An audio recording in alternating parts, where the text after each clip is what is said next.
আপনি অসুস্থ কিন্তু ডাক্তার দেখাবেন না, তাহলে হবে না। কিন্তু আপনি সুস্থ থাকতে চাইলে আপনাকে মেডিসিনের পরামর্শে চলতে হবে। আমি কি মেসেজটা ক্লিয়ার? জি। আমি যেটা বলছি খুব মনোযোগ দিয়ে প্রোগ্রামটা শুনবেন। আপনার মোবাইলটা একটু সাইলেন্স করে আলোচনায়। হ্যাঁ, আমরা আজকে আলোচনা করব মেডিসিন নিয়ে। Message clear? জি। আমাদের একটা সন্দেহ রয়েছে যে প্রকৃতির খাবার খেলে রোগ সারে, এটি আমরা বিশ্বাস করতে চাই না, আমাদের একটা সন্দেহ রয়েছে। কিন্তু আজকে আমরা কিছু সায়েন্টিফিক এভিডেন্স দিয়ে কথা বলবো যে প্রকৃতির খাবারই সকল রোগ সারে। আর এই বিষয়টি বোঝার জন্য আমরা মডার্ন মেডিকেশনটাকে সামনে নিয়ে কথা বলবো। মডার্ন মেডিকেশনের কনসেপ্ট হচ্ছে one body many doctors many drugs. দেহ কয়টা? একটু কথা বলবেন। দেহ কয়টা? দেহ একটা, ডাক্তার অনেকজন। অর্থাৎ ওনারা আমাদের দেহটাকে ভাগযোগ করে নিয়ে গেছে। আজকে আমরা একটা নতুন চিকিৎসা মেথড নিয়ে কথা বলবো, যেটি আপনার সামনে বর্ণনা করবে দেহ একটা, ডাক্তার একজন, মেডিসিন একটি। জোরে একটা হাততালি চাই। মেডিসিন মানে প্রকৃতির খাবার। মেডিসিন মানে প্রকৃতির খাবার, খেয়াল রাখতে হবে। মেডিসিন কখনো ড্রাগ না। তো আজকে আমরা দেখিয়ে দেবো আসলে একটি মেডিসিনেই, শুধু প্রকৃতির খাবার খেলেই, প্রকৃতির ওষুধ খেলেই আপনি রোগ মুক্ত থাকতে পারবেন। তাহলে আসুন আমরা এই প্রোগ্রামটি একটু দেখব। তাহলে এখানে আমাদের এখানে একটা স্লাইড প্রেজেন্টেশন আমি শো করবো আপনার সামনে, যেটা একটি আলোচনার সাথে একটি আলোচনার একটা লিঙ্ক রয়েছে। আমি চেষ্টা করবো আমার নির্দিষ্ট সময়ের মধ্যে আলোচনাটা শেষ করতে। ঠিক আপনি এই 1 ঘন্টা আমি আলোচনাটা চালাবো। ঠিক 1 ঘন্টা পর আপনি যদি খুব মনোযোগ দিয়ে আলোচনাটা শুনতে পারেন, আগে শুনবেন, পরে আমি প্রশ্নের উত্তর দেব, আপনার 80% ডিজিজ এখনই ভালো হয়ে যাবে। কত পার্সেন্ট? 80%। এই প্রোগ্রামগুলো 25 বছর আমি দায়িত্ব নিয়ে করছি, এবং এই প্রোগ্রামটাই আমার, এটা আর্টিকেলটা এটা হার্ভার্ডে পড়ানো হয় নার্সিং ডিপার্টমেন্ট। আমি যেটা এখন, এটা আমার লেখা। আমরা আজকে সেটা নিয়ে ডিসকাস করব। তাহলে আসুন আমাদের এই মেথড কোথায় কিভাবে আপনার বডিতে কাজ করবে। Life cell therapy. আমরা জানতাম না যে ন্যাচারাল মেডিসিন আসলে কোথায় কাজ করে। এটার একটা মোড অফ অ্যাকশন রয়েছে, কিন্তু যেটা কখনো মানুষকে জানতে দেওয়া হয় না। আমরা এই প্রথম সায়েন্টিফিক উপস্থাপন করে বলে দিতে পারি, কোন ড্রাগ একটি প্রমাণ হাজির করতে পারবে না যে সে রোগ ভালো করার ক্ষমতা রাখে। আমরা ওপেন চ্যালেঞ্জ করি। কিন্তু আমরা আমাদের মেথডে দেখে দিতে পারি আমাদের ন্যাচারাল মেডিসিন রোগ ভালো করার ক্ষমতা রাখে। এগুলো ওপেন চ্যালেঞ্জ আমাদের। আমরা অসংখ্য ডাক্তারদের সামনে এসব কথা বলি যে আপনি উপস্থাপন করেন যে আপনার ড্রাগ কিভাবে রোগ ভালো করে, আর আমরা উপস্থাপন করি আমাদের ন্যাচারাল মেডিসিন কিভাবে রোগ ভালো করে। তা আসুন, এই মেথডটি হলো life cell therapy, cell health management with natural way. What is life cell therapy? Cell-like therapy helps to repair and regenerate human body cell and therefore enhance immunity. এখানে বলছে সেল মানে কোষ, বলছে কোষকে যদি রিপেয়ার করা যায়, রিপ্লেস করা যায়, রিজেনারেট করা যায়, তাহলে ইমিউনিটি বাড়বে। ইমিউনিটি বাংলা অর্থ রোগ প্রতিরোধ ক্ষমতা। এই ইমিউনিটি শব্দটি এসেছে ইমিউনোলজি থেকে, রোগ প্রতিরোধ বিজ্ঞান। পৃথিবীর সমস্ত মেডিকেল স্টুডেন্টরা যখন এমবিবিএস করতে গিয়েছিল, তার অনেকগুলো সাবজেক্ট পড়েছে, তার মধ্যে একটি সাবজেক্ট ছিল ইমিউনোলজি। তাহলে বলুন তো দেখি, পৃথিবীর সব ডাক্তাররা কি জানে ইমিউনিটি কি? একটু কথা বলবো। জানে না? জানে না? জানে। তার একটা সাবজেক্ট ছিল। আমি কি বলবো, কথা একটু মনোযোগ দিতে হবে। তার একটা সাবজেক্ট ছিল, সেটা পড়ে পাস করেছে, এটা তার পাঠ্য ছিল ইমিউনিটি। তাহলে পৃথিবীর সব ডাক্তাররা জানে ইমিউনিটি কি। আসুন আমরা একটু জানি, সব ডাক্তাররা যেহেতু জানে, তাহলে আমরা একটু জানি বিষয়টা কি। ইমিউনিটি হচ্ছে ইমিউনিটি হচ্ছে প্রত্যেক মানুষের দেহের একটি biological system given by God, সৃষ্টিকর্তা প্রদত্ত একটি সিস্টেম, যে সিস্টেমের কাজ হচ্ছে প্রতি মুহূর্তে আপনার আমার দেহকে সব ধরনের রোগ জীবাণুর হাত থেকে রক্ষা করা। আমি কিন্তু রোগ থেকে বলিনি, আমি বলছি রোগ জীবাণু। সৃষ্টিকর্তার রহস্য জানতেন, মানব জীবাণুর মহাসমুদ্রে বাস করে। আপনার চারিপাশে বিলিয়ন ট্রিলিয়ন জীবাণু ঘুরে বেড়ায়। আপনার স্কিনের প্রতি বর্গ সেন্টিমিটার জায়গায় 10,000 ব্যাকটেরিয়া আছে। আপনার পাকস্থলীতে 100 ট্রিলিয়ন ব্যাকটেরিয়া, 280 ট্রিলিয়ন ভাইরাস রয়েছে, প্রোটোজোয়া, মেটাজোয়া, ফাঙ্গাস। আপনাকে আমাকে যদি অনুবীক্ষণ যন্ত্রের নিচে রাখা হয়, জীবাণু ছাড়া কিছু দেখা যাবে না। এই যে বিলিয়ন ট্রিলিয়ন জীবাণু নিয়ে দেহের ভিতরে বাইরে নিয়ে আমরা চলাফেরা করছি, আমরা কি সবাই অসুস্থ? না। সৃষ্টিকর্তা এর রহস্য জানতেন, তাই তিনি প্রত্যেক মানুষের দেহে একটা সিস্টেম দিয়ে রেখেছেন। This system is called immunity. Immunity ব্যাখ্যা বলা আছে জীবাণু এবং আপনার দেহ পাশাপাশি থাকবে, কিন্তু জীবাণুরা আপনাকে কখনোই আক্রমণ করতে পারবে না যদি আপনার ইমিউনিটি শক্তি, জোরে একটা হাত তুলে শক্তিশালী থাকে। পৃথিবীর সমস্ত ডাক্তাররা, আমি ডক্টর কর্মকার অথরিটি নিয়ে কথা বলি, পৃথিবীর সমস্ত ডাক্তাররা, চিকিৎসা বিজ্ঞানীরা চিকিৎসা বিজ্ঞানের সত্যগুলো গোপন করেন। কেন গোপন করেন? কারণ তিনি তো ইমিউনিটি নিয়ে পড়তে গিয়ে অনেক বেশি জেনেছেন। তিনি যে বিষয়গুলো জেনেছেন, যে সত্যগুলো জেনেছেন, যে কোনো রোগের পেছনের কারণ দুর্বল ইমিউনিটি। আপনার রোগ খোঁজার তো প্রয়োজন নেই, ডায়াগনোসিস করে আপনি কি করছেন? আমরা তো জেনেই গেছি যে কোনো রোগের পেছনের কারণ দুর্বল ইমিউনিটি, যে কোনো রোগের পেছনের কারণ জীবাণুর আক্রমণ। এবং তিনি আরো যে সত্যটি জেনেছেন, ইমিউনিটি ঠিক রাখার দায়িত্ব কোনো ডাক্তারকে দেওয়া হয়নি, ইমিউনিটি ঠিক রাখার দায়িত্ব শুধু প্রকৃতির হাতে রাখা হয়েছে। পৃথিবীর সব ডাক্তার এগুলো জানে, তাহলে তারা এগুলো কেন গোপন করেন? একটি কারণ, টোটাল মডার্ন মেডিকেশন হচ্ছে অসুস্থ মানুষের বিজনেস। কি ভাই, ওদের কাস্টমার কারা? একটু বলেন, কারা ওদের কাস্টমার? কি সুস্থ মানুষ না অসুস্থ মানুষ? ওদের $100 ট্রিলিয়ন বিজনেসের কাস্টমার অসুস্থ মানুষ। আপনি যদি সুস্থ থাকেন তাহলে তো ওর বিজনেস হবে না। এই জন্য খুব সূক্ষ্ম ভাবে, পরিকল্পিত ভাবে চিকিৎসা বিজ্ঞানের সত্যগুলো তারা গোপন করে। আমি কথাটা বুঝতে পেরেছি? পরিকল্পিত ভাবে এগুলি করেন, কারণ টোটাল মডার্ন মেডিকেশন হচ্ছে অসুস্থ মানুষের বিজনেস। কাস্টমার অসুস্থ মানুষ, তাই সুস্থ থাকার কোন কলা কৌশল তারা মানুষের সামনে উপস্থাপন করবে না। এবং ভবিষ্যতেও কেন এই কথাগুলো তারা কেন বলে না? তারা বলবে না। তারা আপনাকে বলবে আপনার হার্টে রিং পড়াইলে সুবিধা কি, আপনার ইনসুলিন নেওয়ার সুবিধাটা কি। সে কিন্তু আপনি ইনসুলিন মুক্ত জীবন বা হার্টে রিং মুক্ত জীবনের কথা সে কখনো আপনাকে বলবে না। আমি কি কথাগুলো বুঝতে পারছি? কথাগুলো খুব গুরুত্ব দিয়ে শুনতে হবে। তাহলে আমরা পেয়ে গেছি ইমিউনিটি। আমরা কি পেয়েছি? ইমিউনিটি ঠিক রাখলে সকল কার ইমিউনিটি? সেল। তাহলে আমরা একটু দেখি সেলটা কি। যার ইমিউনিটি ঠিক রাখলে আপনি রোগ মুক্ত থাকতে পারবেন। Cell is tiny life. Our body comprises of 100 trillion of cells as light as bricks. একটা বিশাল বিল্ডিং যেভাবে ইটের পর ইটের গাঁথনি দিয়ে তৈরি, ঠিক আপনার আমার দেহ ক্ষুদ্র ক্ষুদ্র সেল দিয়ে তৈরি। প্রতিটি সেল টাইনি লাইফ, ক্ষুদ্র জীবন।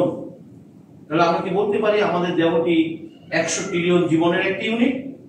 কি বললে কি ভুল হবে? তাহলে আমার হার্ট কি দিয়ে তৈরি? একটু কথা বলে। কিডনি কি দিয়ে তৈরি? Everything comprises of cell. তাহলে আমার আপনার বডিতে যদি কোনো সমস্যা হয়, সমস্যাটা কোথায় আছে? চিকিৎসাটা কোথায় দিতে হবে? চিকিৎসাটা দিতে হবে। পৃথিবীর সমস্ত মেডিকেল স্টুডেন্টরা যখন এমবিবিএস করতে গিয়েছিল, প্রথম যে শব্দটির সাথে তার পরিচয় ঘটেছিল সেটি কি? সে কিন্তু সেল নিয়ে মেডিকেল সায়েন্স শুরু করেছে। এবং সেল নিয়ে পড়তে গিয়ে চিকিৎসা বিজ্ঞানে যে সত্যটি তিনি জেনেছেন, কোষের চিকিৎসার দায়িত্ব কোনো ডাক্তারকে দেওয়া হয়নি। কোষের চিকিৎসার দায়িত্ব শুধু প্রকৃতির হাতে রাখা হয়েছে। জোরে একটা হাততালি জানে, সব ডাক্তাররা এগুলো জানে। আমি তো দায়িত্ব নিয়ে বলছি, তাহলে তারা নিশ্চয় বুঝতে পারছেন যে কোষের চিকিৎসার দায়িত্ব তার হাতে নেই। তাহলে উনি কিসের ডাক্তার? আমার ডাক্তার কিসের ডাক্তার? হার্টের অনেক বড় ডাক্তার। কিডনি অনেক বড় ডাক্তার, চোখের অনেক বড় ডাক্তার, লিভারের অনেক বড় ডাক্তার। আমার সমস্যা কি চোখে না চোখের কোষে? আমার সমস্যা লিভারে না লিভারের কোষে? আমার সমস্যা কিডনিতে নয়, কিডনি কোষে। বলুন তো দেখি, আসলে কি আমার মানব চিকিৎসাটা পাচ্ছে? আমার মানব যে চিকিৎসা পাচ্ছে না তারও প্রমাণ কিন্তু আমাদের হাতে। জানেন, এত আধুনিক ডাক্তার, এত আধুনিক হাসপাতাল, এত আধুনিক চিকিৎসা পদ্ধতি, পরিসংখ্যান বলছে মানুষ ভয়াবহ অসুস্থ। উত্তর কিন্তু আমাদের হাতে। সমস্যাটা কোথায়? সমস্যা কোথায়? কোষের চিকিৎসার দায়িত্ব ডাক্তার হাতে দেয়া হয়নি। ভবিষ্যতে হয়তো বা চিকিৎসা পদ্ধতি আরো আধুনিক হবে, মানুষ কিন্তু সুস্থ থাকতে পারবে না। Message clear? আমি আবারও বলছি, এগুলো কিন্তু ইন্টারন্যাশনালি ইউনিভার্সিটিতে পড়ানো হয় এই বিষয়গুলো। সুতরাং খেয়াল রাখতে হবে, এগুলো আমাদের মডার্ন মেডিকেশন কখনো উপস্থাপন করবে না, এবং সরকারও উপস্থাপন করতে পারবে না, করতে দেয়া হবে না। সুতরাং এই জন্য আমরা আমাদের নিজ দায়িত্বে প্রোগ্রাম, আমি প্রতিদিন 2-3টা প্রোগ্রাম করি। মানে এখানে তো মাত্র 5-7 জন, আমার প্রোগ্রামে 200-250 নিচে লোক হয় না। এখানে যে লোক অনেক জায়গায় হয়, এগুলো একটু খোঁজ নিতে হবে। আমি কথাটা বুঝতে পেরেছি, সারা বাংলাদেশে বেবি প্রোগ্রাম হয়, সারা মাস বেবি সিটি হয়। আসুন, আমরা পেয়ে গেছি যে আমাদের সমস্যার জায়গা কোথায়? Cell, right? Clear? Whatever your complain, whatever your problem, প্রবলেমটা কোথায়? আমার ডায়াগনোসিসের কি প্রয়োজন আছে? আমি তো জেনে গেছি সমস্যাটা কোথায়। তাহলে লক্ষ্য করি যে ডায়াগনোসিসের নামে যে বিজনেসটা হচ্ছে, এটাও কিন্তু এক ধরনের মানুষের সাথে ফান্ড করা হচ্ছে। কারণ আমি তো জেনে গেছি প্রবলেমটা কোথায়। আপনি ডায়াগনোসিস করে কি বের করবেন? একই তো কথা। আমি তো জেনে গেছি প্রবলেমটা কোথায়, কিন্তু এই যে আপনি ডায়াগনোসিস করে রোগটা বের করবেন, ওর ট্রিটমেন্ট দেওয়ার ক্ষমতা কি আপনার হাতে আছে? তো কেন আপনি বের করবেন? কি লাভ হলো? বরং সময় নষ্ট হওয়ার কারণে মানুষগুলো আরো অসুস্থ হয়ে গেল। আমি কথাগুলো বুঝতে পারছি, খুব মনোযোগ দিয়ে কথাগুলো শুনতে হবে। তাহলে আসুন আমরা এখন একটু দেখি আমরা রোগী হলাম কিভাবে। আমরা কিন্তু হঠাৎ করে রোগী হই নাই, কিন্তু আমরা ধীরে ধীরে রোগী হয়েছি। আমাদের প্রথম অসুস্থতা ছিল এরকম, শরীরটা কেন যেন ম্যাজম্যাজ করে, ভার করে, রাইট? প্রথম অসুস্থতা। সকলে মিলে কি বলবো? তাড়াতাড়ি ডাক্তার দেখাও, দেরি করো না, দেরি করলে রোগটা বেড়ে যাবে। আমরা এমন এক সমাজ ব্যবস্থা, ডাক্তার নির্ভর সমাজ ব্যবস্থা তৈরি করেছি, আপনি অসুস্থ হলে যদি ডাক্তার না দেখান আপনাকে সবাই গাল বন্ধ করবে। কেমন মানুষ, ডাক্তার দেখায় না, কি ভাই কথা ঠিক আছে? মানে সমস্ত এভাবে তৈরি করা হয়েছে। আপনার বাসায় যদি আপনার সন্তান একটা হাসি দেয়, স্বামী স্ত্রী যুদ্ধ আরম্ভ হয়ে যায়, ঝগড়া। বাচ্চাটা তুমি এখনো ডাক্তার দেখাও না, মানে ডাক্তার নির্ভর একটা সমাজ তৈরি করা হয়েছে। ভালো কথা, আমরা ডাক্তারের কাছে যাব না, আমরা তো বলিনি যাব। এরপর কি হলো? কথাগুলি শুনতে হবে। এরপর কি হলো? আমরা ডাক্তার কাছে যাওয়ার পর ডাক্তার সাহেব বেশ কিছু টেস্ট করালেন, রাইট? কি টেস্ট দিলেন না? টেস্ট দিয়ে তিনি বললেন একটু সুগার বেড়েছে, প্রথম অসুস্থতা, একটু প্রেসার বেড়েছে। সবকিছু কি ছিল? ভাই কথাগুলো ঠিক আছে কিনা বলেন? প্রথম অসুস্থতাতে সব একটু ক্রিয়েটিনিন বেড়েছে। ডাক্তার সাহেব আপনাকে সতর্ক করে দিয়ে বললেন আহার বাড়তে দেয়া যাবে না, আহার বাড়তে দেয়া যাবে না। আমরা একমত, অবশ্যই বাড়তে দেওয়া যাবে না। সুগার বাড়া কি ভালো? প্রেসার বাড়া কি ভালো? কিন্তু তিনি কি করলেন? তিনি তার প্রেসক্রিপশনে ড্রাগ না মেডিসিন,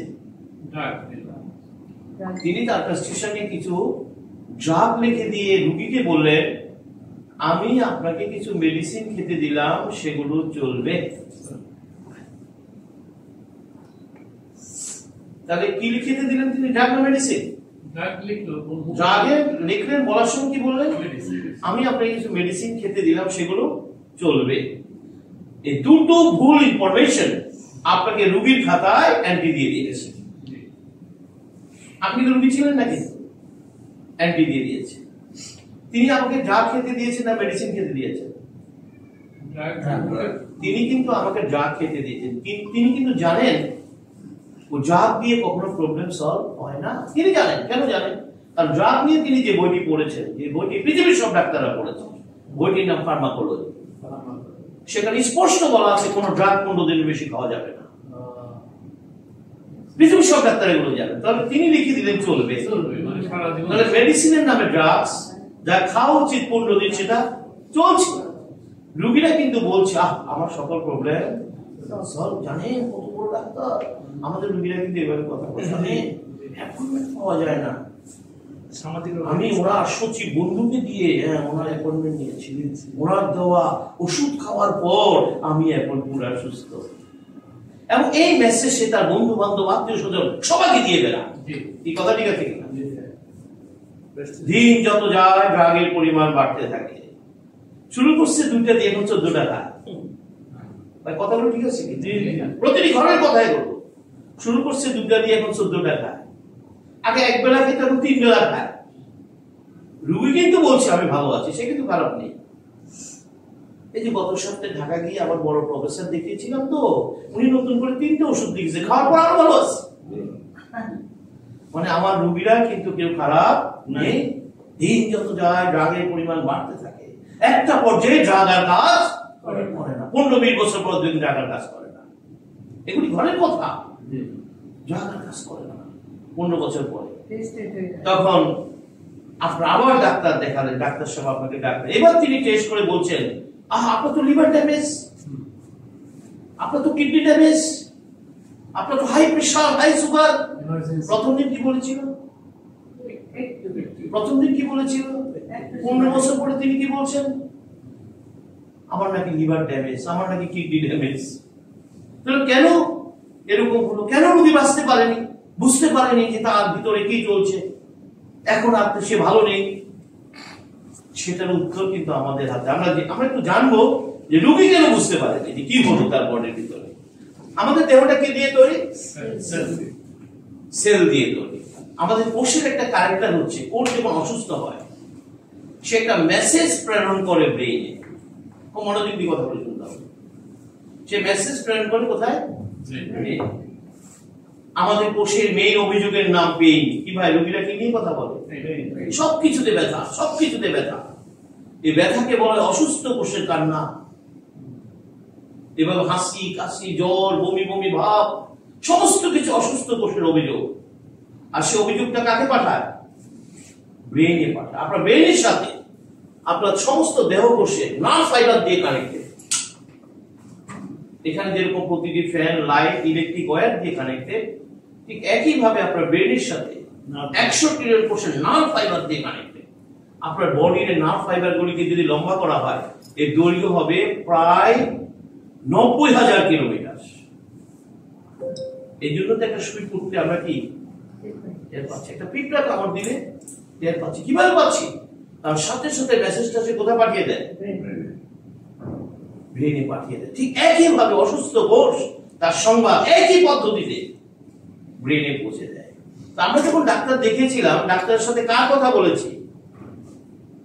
ব্রেইন যা যা, একটু মনোযোগ দিয়ে শুনবেন, এগুলো কিন্তু অনেক বড় আলোচনা। ব্রেইন যা যা বলেছে আপনি তাই দিয়ে বলছেন ডাক্তারের কাছে। কি কথা ঠিক আছে কিনা? আমাদের ডাক্তার এবং রোগীদের মাঝে একটা মান অভিমান আছে। রোগীদের একটা অভিযোগ, ডাক্তার কথা শুনতে চায় না, ডাক্তার সময় দিতে চায়। এটা আসলে ডাক্তারেরও দোষ নেই, কারণ তিনি তো জানেন সমস্যাটা কোথায়। তিনি তো মেডিকেল সায়েন্স পড়েছেন, তিনি তো জানেন আপনার সমস্যা কোথায়। শুধু আপনার কথা শুনে তো তার দরকার নেই, শুনে কি হবে? কারণ আপনার কথা শুনতে গেলে আপনার কোষ এত অসুস্থ যে আপনার কথা শুনতে গেলে সারা রাত আপনার কথাই শুনতে হবে। আর শুনে তো লাভ নেই। আমি ডাক্তার তো জেনে গেছে সমস্যাটা কোথায়। কথা কি বোঝা যাচ্ছে আমি কি বলছি? এই জন্য ডাক্তাররা রোগীকে সময় দিতে চায় না। কারণ উনি তো জানেন আপনি যে অভিযোগগুলো করছেন উনি তো আগে থেকে জানেন, রোগী জানে না, সে তো জানে। এই জন্য সময় দিতে চায় না। আসলে এটা ডাক্তারের কোনো দোষ নেই। আপনি এত আশা করে ডাক্তারের কাছে গেলেন, তিনি তো আপনার জন্য কিছু একটা করবেন। আধুনিক ডাক্তাররা রোগীদের সাথে যে চিকিৎসা পদ্ধতি অনুসরণ করে সে চিকিৎসা পদ্ধতির নাম ড্রাগ মেডিকেশন। আমরা রোগীরা এগুলো জানি না, এটাকে বলো ড্রাগ মেডিকেশন। ড্রাগ হচ্ছে কতগুলো সিনথেটিক কেমিক্যাল যেটা ল্যাবে বসে তৈরি করা হয়। এই যে আমরা যে অভিযোগগুলো করি, এই অভিযোগগুলো ল্যাবে পৌঁছে দেওয়া হয়। পৃথিবীর বড় বড় স্থানে ল্যাব স্থাপন করা আছে, সেখানে বড় বড় সায়েন্টিস্টরা বসে আছে। ফার্মাসিউটিক্যাল কোম্পানিগুলো বিলিয়ন বিলিয়ন ডলার ব্যয় করছে তাদের পেছনে। তাদের কাজ কি? তারা তো সায়েন্টিস্ট, তারা তো জানে আপনার কোষ কিভাবে অভিযোগ করেছে, কিভাবে অভিযোগটা ব্রেনে পৌঁছেছে, এটা তো তারা জানে। এই জন্য তারা খুঁজে খুঁজে বের করে কোন কোষ কি পদ্ধতিতে এই অভিযোগটা ব্রেনে পৌঁছানো। এটা তারা, এটা অবশ্যই একটা অনেক বড় গবেষণা, তাতে আমাদের কোনো সন্দেহ নেই। তারা খুঁজে সেটা বের করে তার বিপরীতে তারা কিছু ড্রাগ ফর্মুলা করে ল্যাবে বসে। ড্রাগগুলোর কাজ হচ্ছে মূলত ওই যে সেলগুলো অভিযোগ করে সেগুলোর সাথে ব্রেনের যোগাযোগ বিচ্ছিন্ন করে দেওয়া। জোরে একটা হাততালি দিয়ে এটা একটা অনেক বড় গবেষণা খেয়াল রাখতে হবে।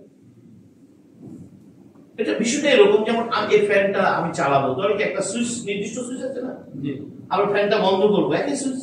ঠিক এরকম আপনার কোষ একটা নির্দিষ্ট সুইচের মাধ্যমে ব্রেনের সাথে যোগাযোগ গুলো করে। আমি যদি বিজ্ঞানের ভাষায় বলি সেগুলোকে বলে রিসেপ্টর। বিজ্ঞানের রিসেপ্টর গুলো খুঁজে বের করে সেগুলোকে ড্রাগ দিয়ে লক করে দেয়, আর সে কোনো মেসেজ দিতে।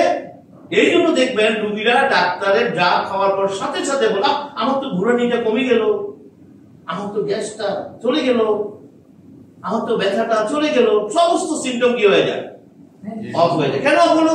তার ব্রেন কোনো সিগন্যাল নিতে পারে না। রোগী কিন্তু মহা খুশি। এভাবে 14-15 বছর ডাক্তারের প্রেমে আমাদের রোগীরা গত কোনো কথা শুনতে চায় না। কি ভাই কথা বলি ঠিক আছে কিনা? ডাক্তারের প্রেমে গত 15 বছর। যখন 14-15 বছর পর ড্রাগ আর কাজ করে না, তখন এই প্রেম ভাঙে। ডাক্তার বলে সরি, এখন আমার আর কিছু করার নেই, কারণ এবার টেস্ট করে তিনি দেখবেন আপনার সমস্ত অঙ্গের কতগুলো ড্যামেজ হয়ে গেছে। বলছে এখন আর আমার কিছু করার নেই, বাড়ি নিয়ে যান, যা খুশি খাইতে চায় খাওয়ায়। আমার মনে হয় এই কথাগুলি প্রতিটি ঘরের কথা। সামান্য সমস্যা নিয়ে আপনি ডক্টরের কাছে গিয়েছিলেন, সেটা ভয়ঙ্কর আকার ধারণ করেছে 14-15 বছর পরে। আমরা কি উত্তরটা পেয়েছি? সমস্যাটা কোথায় ছিল? সমস্যাটা কোথায় ছিল? ওই কোষের চিকিৎসার দায়িত্ব ডাক্তারের হাতে নেই।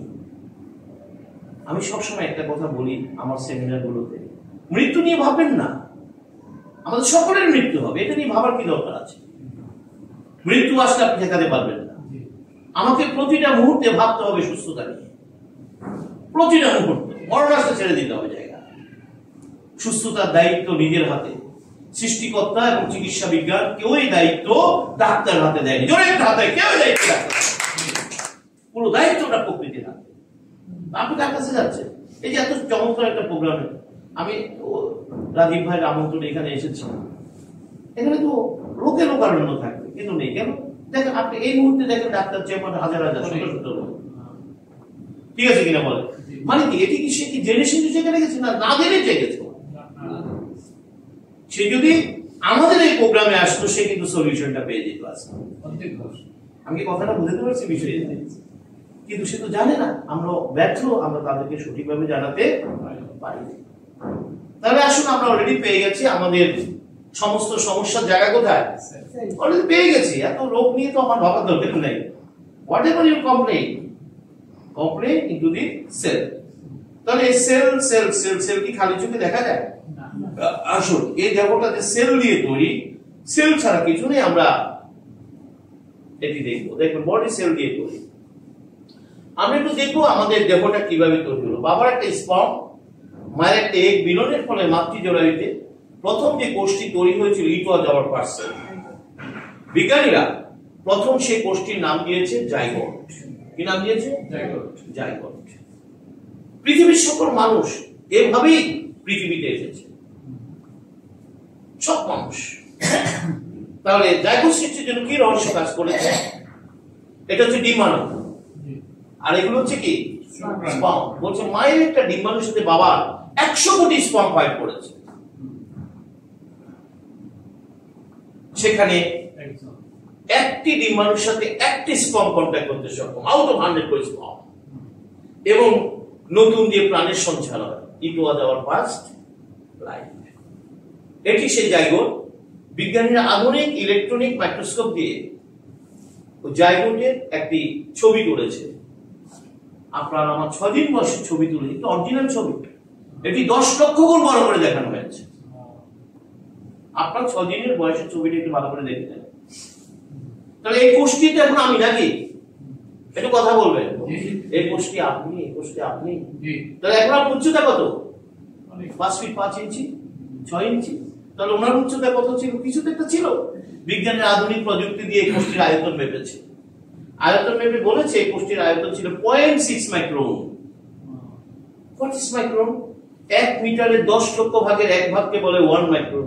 আপনার আয়তন তার চেয়ে ছোট ছিল। বিজ্ঞানীরা এই কোষের ওজন মেপেছে। ওজন মেপে বলেছে এই কোষটির ওজন ছিল 1 ন্যানোগ্রাম। What is nanogram? 1 গ্রামের 100 কোটি ভাগের 1 ভাগকে বলে 1 ন্যানোগ্রাম। আপনার আয়তন, আপনার ওজন তার চেয়ে ছোট ছিল। এখন ওজন কত? 60 কেজি, 70 কেজি। 1000 গ্রাম সমান 1 কেজি, এভাবে 70 কেজি। আর তখন এর ওজন ছিল 1 গ্রামের 100 কোটি ভাগের 1 ভাগ। তাহলে এটি কি ছিল? বিজ্ঞান বলছে এটি ছিল একটা অদৃশ্য লাইট, আলো, নূর। এই যে মানুষ নূর থেকে তৈরি হয়েছে, আলো থেকে তৈরি হয়েছে, এটি কিন্তু বিজ্ঞান সমর্থন করে। কিন্তু বিজ্ঞান বলছে সে অদৃশ্য লাইটটি ছিল একটা লাইট, একটা জীবনের সঞ্চার। আর আধুনিক ছবি বিজ্ঞানীরা করেছে, এগুলো কিন্তু অরিজিনাল ছবি। প্লিজ, কোথায় যেন কার এটা প্লিজ একটু একটু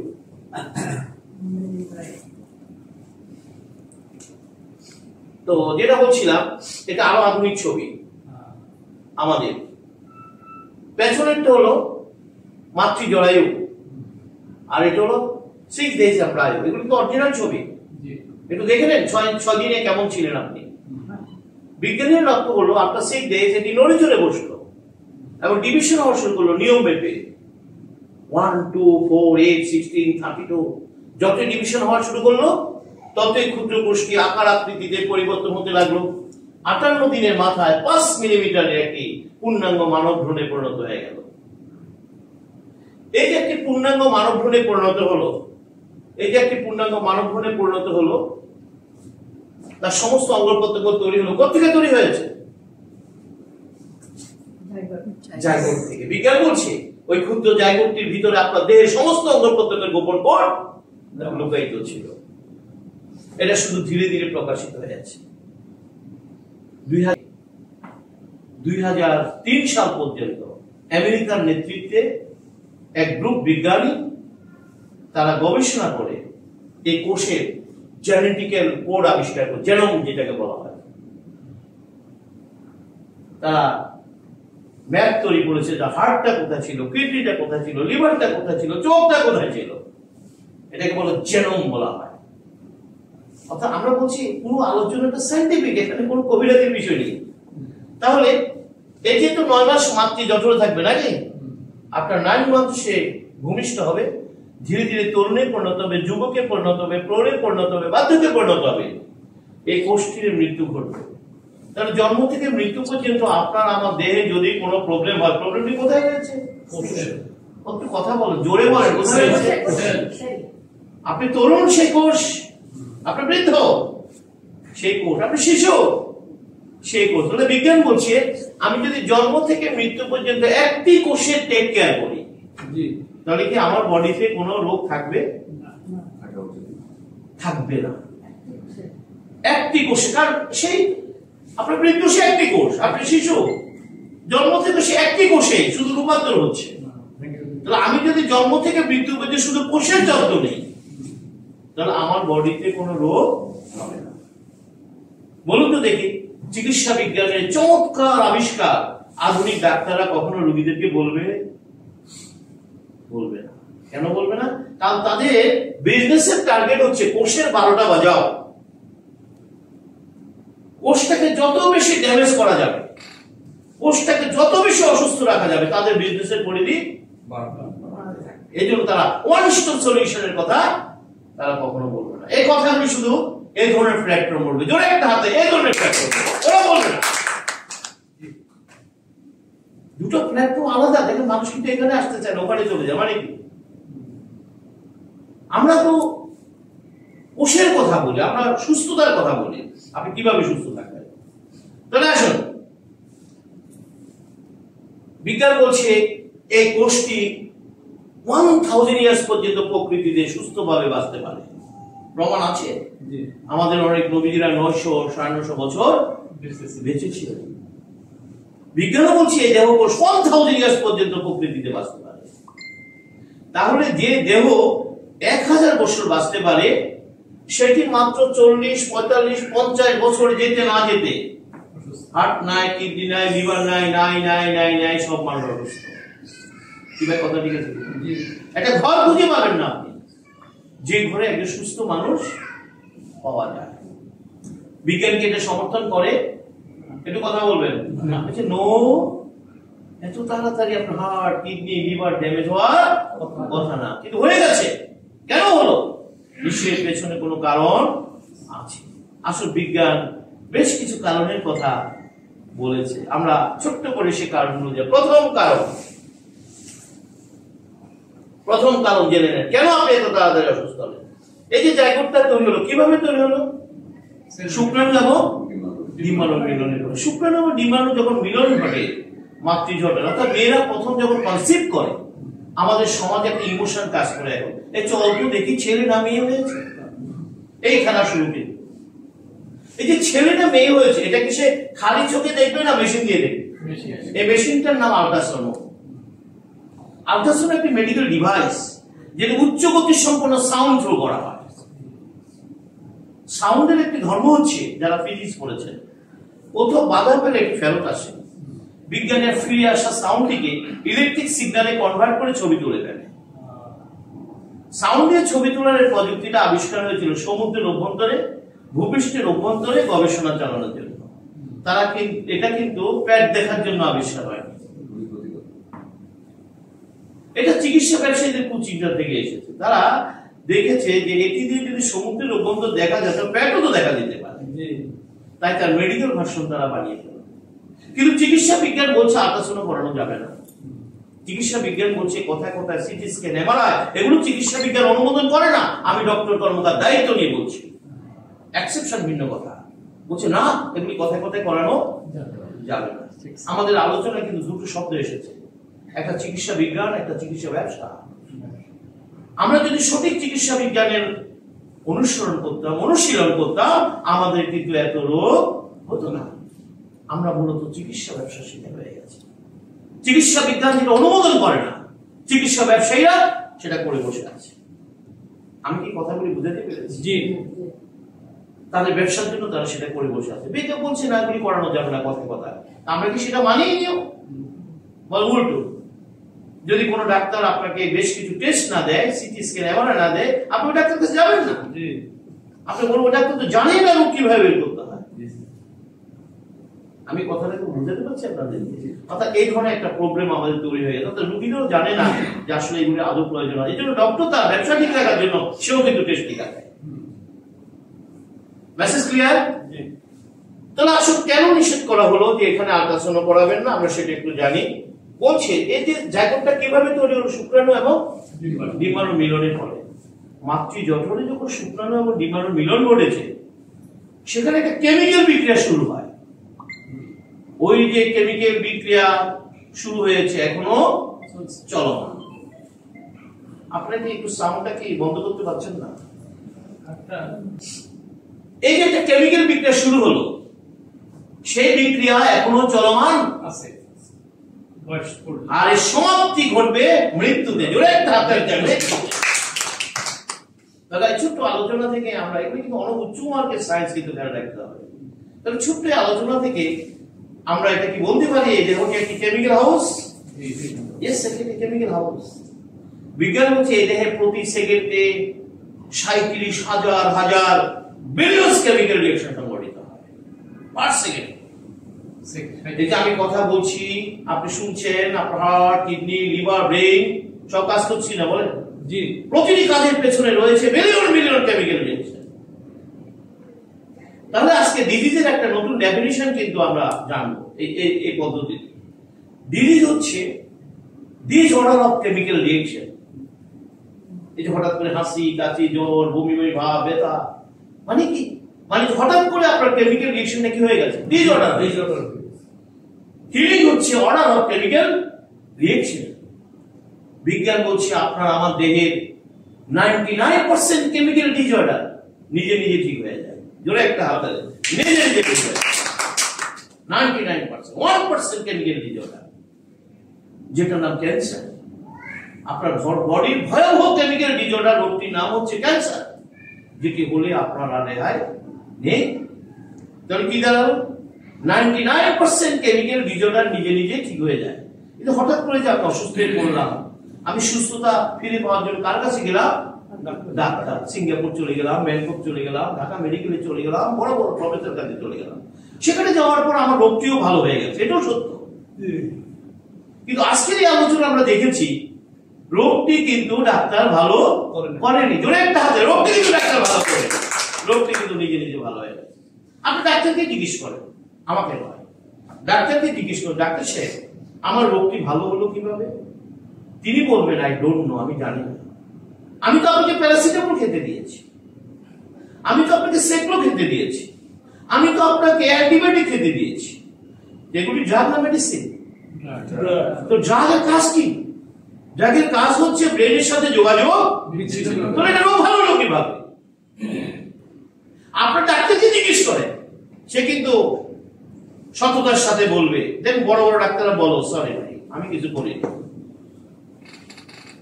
কিন্তু আজকে আমরা উত্তরটা পেয়ে গেছি, দেখো নিজে নিজে কাজটি করেছে। কিভাবে করেছে সেই উত্তর আমরা একটু পরে দেবো, সেই কৌশলটা কিভাবে সে করেছে। আমার কথাগুলি বুঝতে অসুবিধা হচ্ছে না? একটু মনোযোগ দিয়ে শুনবেন, কথাগুলো অত্যন্ত গুরুত্বপূর্ণ, কম সংখ্যক হোক কিন্তু গুরুত্বপূর্ণ কথা, খেয়াল রাখবেন। তাহলে কেন নিষেধ করা হলো যে এখানে আল্ট্রাসাউন্ড করাবেন না, সিটি স্ক্যান করাবেন না, এমআরআই করাবেন না? এই কারণে বলছে এইটা তো একটা কেমিক্যাল হাউস নাকি? জি। সে কিন্তু তার কেমিক্যাল বিক্রিয়ার মাধ্যমে, যেটাকে মিউটেশন বলা হয়, আমি যদি বিজ্ঞানের ভাষায় বলি, সেই মিউটেশন করে করে আপনার অঙ্গ প্রত্যঙ্গ বানিয়ে দিচ্ছে, আপনার হার্ট, কিডনি, লিভার, ব্রেন এগুলি তৈরি করে যাচ্ছে। আপনি যে সে যখন এগুলিতে তৈরিতে ব্যস্ত, আপনি তখন একটা সাউন্ড মেরে দিলেন, সাউন্ড মারার সাথে সাথে অসংখ্য কেমিক্যাল বিক্রিয়া অর্ডার হয়ে গেছে। আমরা যারা কেমিস্ট্রি পড়েছি তারা আমরা ভালো বুঝবো, যে কোনো কেমিক্যাল বিক্রিয়া চেঞ্জ হয় যদি আপনি বাইরে থেকে সাউন্ড হিট অথবা কোনো ক্যাটালিস্ট অ্যাড করেন, তাহলে সেই কেমিক্যাল বিক্রিয়াটি অল্টার হয়ে যায়। যারা কেমিস্ট্রি পড়েছেন কথাটা ভালো বুঝবেন। তাহলে এই যে বারবার আমি সেখানে সাউন্ড দিচ্ছি, কি ভাই মেয়েরা এখন কি করে কনসিভ করার পর পারলে প্যাটের সাথে আল্ট্রাসাউন্ড বানিয়ে রাখে, কি ক্ষতিটা হচ্ছে যে বারবার আপনি সাউন্ড দিচ্ছেন, এখানে অসংখ্য কেমিক্যাল বিক্রিয়া চেঞ্জ হচ্ছে, আর তার ফলশ্রুতিতে জন্ম নিচ্ছে অটিজম শিশু। যে আজকে ঘরে ঘরে একটা অটিজম শিশু কেন? কেন হার্টে ছিদ্র নিয়ে শিশুর জন্ম হচ্ছে? কেন জটিল জটিল রোগ নিয়ে শিশুর জন্ম হচ্ছে? এই যে আমরা হিজড়া দেখি না, হিজড়া কেন হলো? কারণ এই ভ্রূণটি যখন সিদ্ধান্ত দেবে ছেলে না মেয়ে হবে, এটা তো একটা কেমিক্যাল ডিসিশন ছিল। জি। সে যখন ও কেমিক্যাল ডিসিশনটা নিতে যাবে, ঠিক সেই মুহূর্তে আপনি একটা এক্সপোজার মেরে দিয়েছে। আপনি তো জানেন না আপনার কোষ কখন কি সিদ্ধান্ত নেবে। ফলে যে মুহূর্তে সে ছেলে না মেয়ে হওয়ার ডিসিশনটা দেবে, সে ডিসিশনটা দিতে পারেনি। ফলে কি হলো? হিজড়া হয়ে গেল, ছেলে হয় নাই। আমার কথাগুলি বুঝতে পারছেন? তাহলে ডিজিজের আমরা চমৎকার ডেফিনিশন জেনে গেলাম। প্রিবার্থ ও আফটার বার্থ যে কোনো ডিজিজের পেছনের কারণ ডিসঅর্ডার অফ কেমিক্যাল।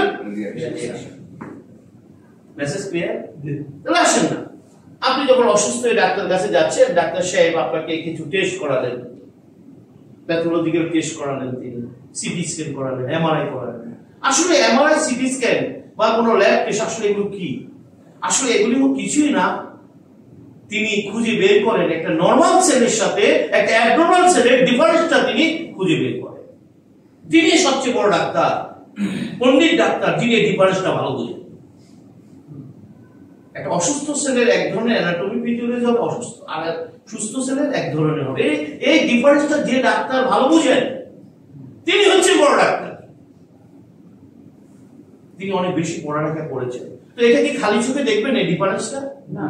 এই ডিফারেন্সটা দেখতে গেলে তাকে মেডিকেল ডিভাইসের আশ্রয় নিতে হবে, মেশিনের আশ্রয় নিতে হবে। তো এমআরআই, সিটি স্ক্যান কি?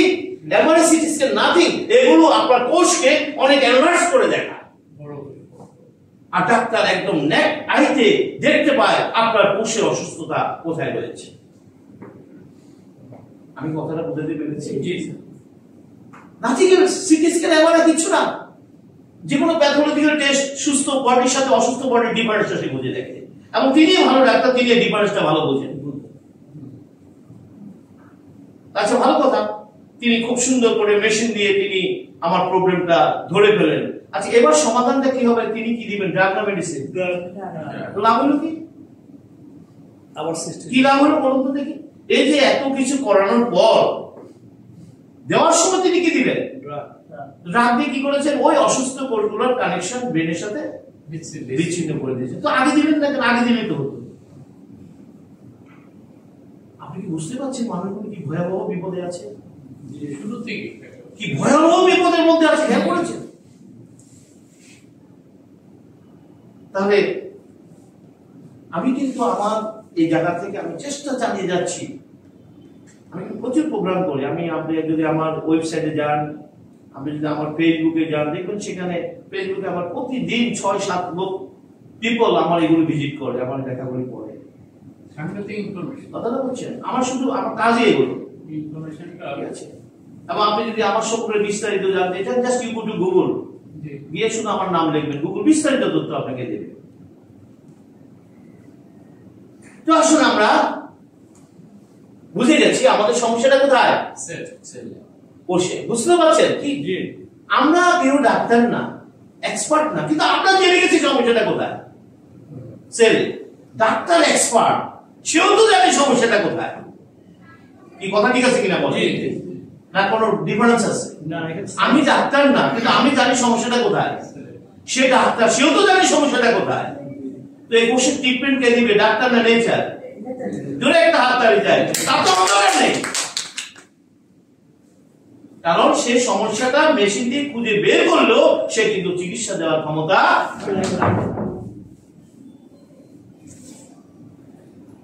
তাহলে পেয়ে গেছি, এই জন্য বলছি কথায় কথা সিটি স্ক্যান, এমআরআই এগুলো করানো উচিত না। তাহলে দ্বিতীয় কারণ আমরা একটু জানবো। বলছি এই যে জায়গাটা তৈরি হলো, আকার আকৃতিতে পরিবর্তন হবে এবং 9 মাস মাতৃ যত্নে থাকবে। কার খাবার খেয়ে? মায়ের খাবার খেয়ে। এখন মারা তো খায় না, মারা তো খায় ডাক্তারি drugs, calcium tablet, iron tablet. অথচ বিজ্ঞান বলছে মায়ের প্রকৃতির খাবার থেকে এই শিশুর দেহ তৈরি হবে। মা যেহেতু সঠিক খাবার খায় না, তাই সে অসুস্থ দুর্বল শিশুর জন্ম দিয়েছে। শিশু দেহ তৈরি হবে মার খাবার থেকে। 3 নম্বর কারণ বলছে এবার এই শিশুটি পৃথিবীতে আসবে 9 মাস পরে। কিভাবে আসবে? বলছে এই শিশুটি মায়ের যোনিপথ দিয়ে পৃথিবীতে আসবে। এখন কিভাবে আসবে? সিজার করে নিয়ে আসে। বিজ্ঞান বলছে সিজার করানো যাবে না। বিজ্ঞান বলছে সিজার করানো যাবে না, এক্সেপশন ভিন্ন আলোচনা, বলছে সিজার করানো যাবে না। কেন করানো যাবে না? বলছে মায়ের যোনিপথে জীবাণুর মহাসমুদ্র, জীবাণুর মহাসমুদ্র। এই শিশুটি যখন মায়ের যোনিপথ ছেড়ে পৃথিবীতে আসে, প্রথমে মায়ের দেহের জীবাণুর সাথে যুদ্ধ করে তার ইমিউনিটি ঠিক করে ফেলে।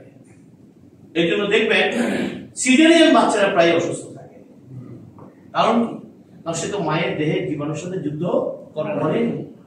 আর মায়ের দেহের জীবাণুর সাথে যুদ্ধ করেনি, এই কারণে প্রকৃতির নতুন নতুন জীবাণুর সাথে সে যুদ্ধে হেরে যায়। আমরা কি এখন জীবাণুর সাথে যুদ্ধ করছি? আমরা জীবাণুর সাথে যুদ্ধ করে বেঁচে আছি। সেদিন আপনার আমার মৃত্যু ঘটবে যেদিন জীবাণুর সাথে যুদ্ধে আপনি হেরে যাবেন। সৃষ্টিকর্তা এই রহস্য জানতেন, তাই তিনি আমাদের ইমিউনিটি সিস্টেম রেখে দিয়েছেন। কারণ ডাক্তাররা এগুলো কেন বলে না? এই কারণে বলে না, কারণ ইমিউনিটি ঠিক রাখার দায়িত্ব তো তার হাতে নাই। এই জন্য তিনি আমাকে বলেন আপনি ভ্যাকসিন মানেন, অ্যান্টিবায়োটিক খান। আচ্ছা বলুন তো দেখি, এই অ্যান্টিবায়োটিক নিয়ে ভ্যাকসিন দিয়ে আসলে কি দেহটাকে কি বাঁচিয়ে রাখা সম্ভব? একটু কথা বলেন, সম্ভব না, কোনোদিন সম্ভব না।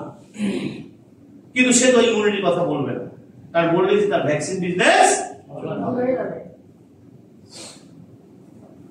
বিজ্ঞান কিন্তু সব সমাধান দিয়ে ফেলছে ভাই, কিন্তু দুর্ভাগ্য এগুলি মানুষ কখনো জানতে পারবে না, ভবিষ্যতে জানতে দেওয়া হবে না। খেয়াল রাখবেন, এত বড় শক্তিশালী সিন্ডিকেট, কি চমৎকার একটা প্রতিষ্ঠান, এখানে লোকজন নাই। আপনি বুঝেন না?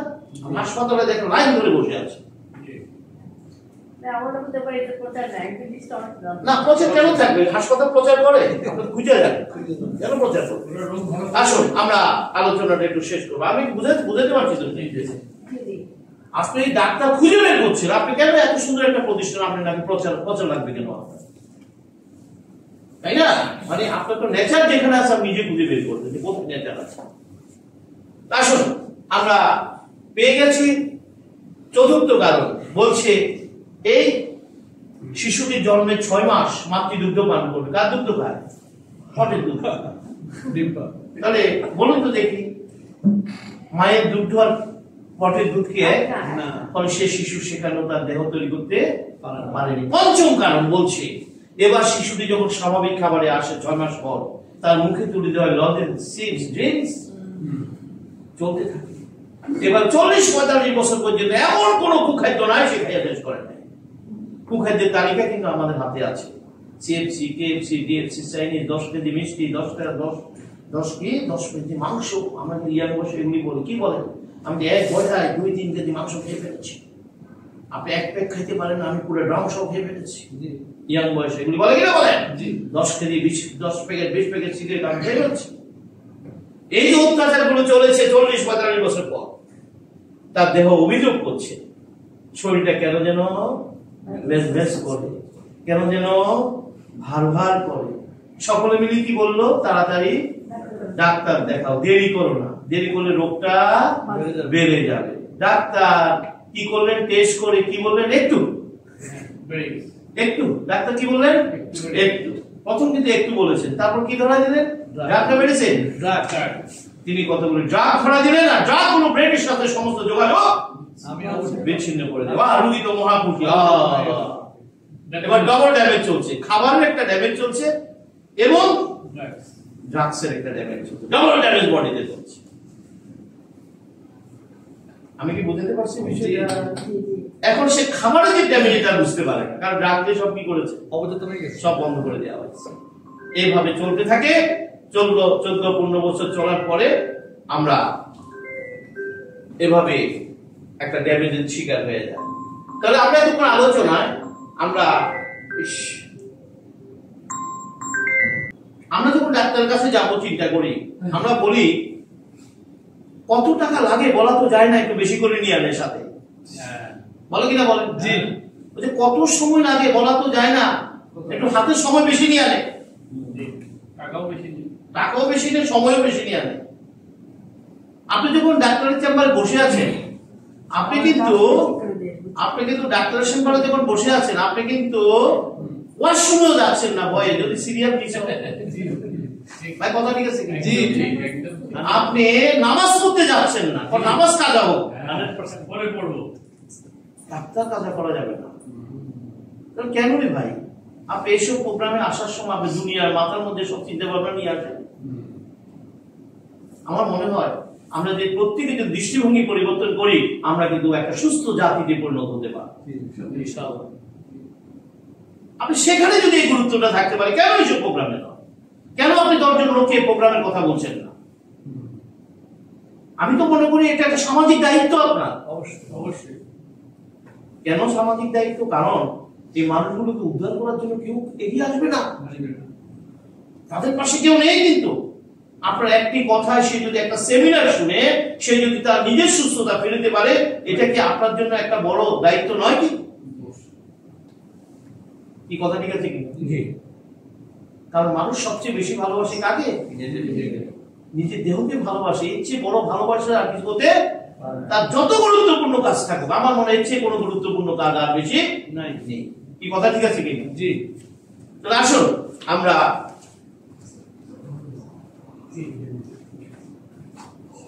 পর্যায়ে গেছি। আসলে যদিও একটু মানে ভিতরে অনেক অপ্রাসঙ্গিক বিষয় এসে গেছে, আর কিছু করার ছিল না। ঠিক আছে কথাটা? জি। তো আমরা এখন দেখব যে আমাদের এতক্ষণ আলোচনা আমরা দেখেছি যে আমাদের মূল সমস্যাটা কোথায়, রাইট? তাহলে এর সুস্থতার জন্য কার কাছে যেতে হবে? ডাক্তার না নেচার? এই সুস্থতার জন্য আমাকে আবারও সময় ডাক্তারের সাথে আছি, কিন্তু আসলে এই কোর্সকে সুস্থতার জন্য আপনাকে আবার নেচারের কাছে আসতে হবে। আপনি যে দীর্ঘদিন যদি ডাক্তার দেখাচ্ছেন, যে আপনি যে ডাক্তার দেখাচ্ছেন, আপনি কি জানেন আপনার ডাক্তারের কাজ প্রথম দিনে শেষ হয়ে গেছে? আপনি জানেন না। আপনি 15 বছর ধরে একই ড্রাগ খাচ্ছেন, শুধু কোম্পানির নাম ভিন্ন, ডোজ বেড়ে গেছে। আমার রোগীরা তো জানে না। আপনি প্রথম দিন যে প্রেশারের ড্রাগটা খেয়েছেন সেটাই খেয়ে খাচ্ছেন, শুধু ডোজ চেঞ্জ হয়েছে, কোম্পানির নাম চেঞ্জ হয়েছে। নতুন আরো বাড়ছে। আপনি ডায়াবেটিসের জন্য যে ড্রাগটা খেয়েছেন শুধু কোম্পানির নাম চেঞ্জ হয়েছে, ডোজ চেঞ্জ হয়েছে। ড্রাগ চেঞ্জ করার ক্ষমতা কোনো ডাক্তার হাতে নেই। ড্রাগ একটা জায়গায় ফর্মুলা হয়, ডাক্তাররা শুধু সেটা কি করে, লিখে দেয়, সেগুলো শুধু অনুসরণ করে। তো ভাই, আপনি প্রথম দিন যখন প্রবলেম নিয়ে ডাক্তার কাছে গিয়েছেন, অলরেডি আপনার হাতে কিন্তু ড্রাগের ফর্মুলাটা এসে গেছে। এটা নিয়ে বারবার সিঙ্গাপুর, ব্যাংকক, ঢাকা মেডিকেল দৌড়ানোর দরকার নেই।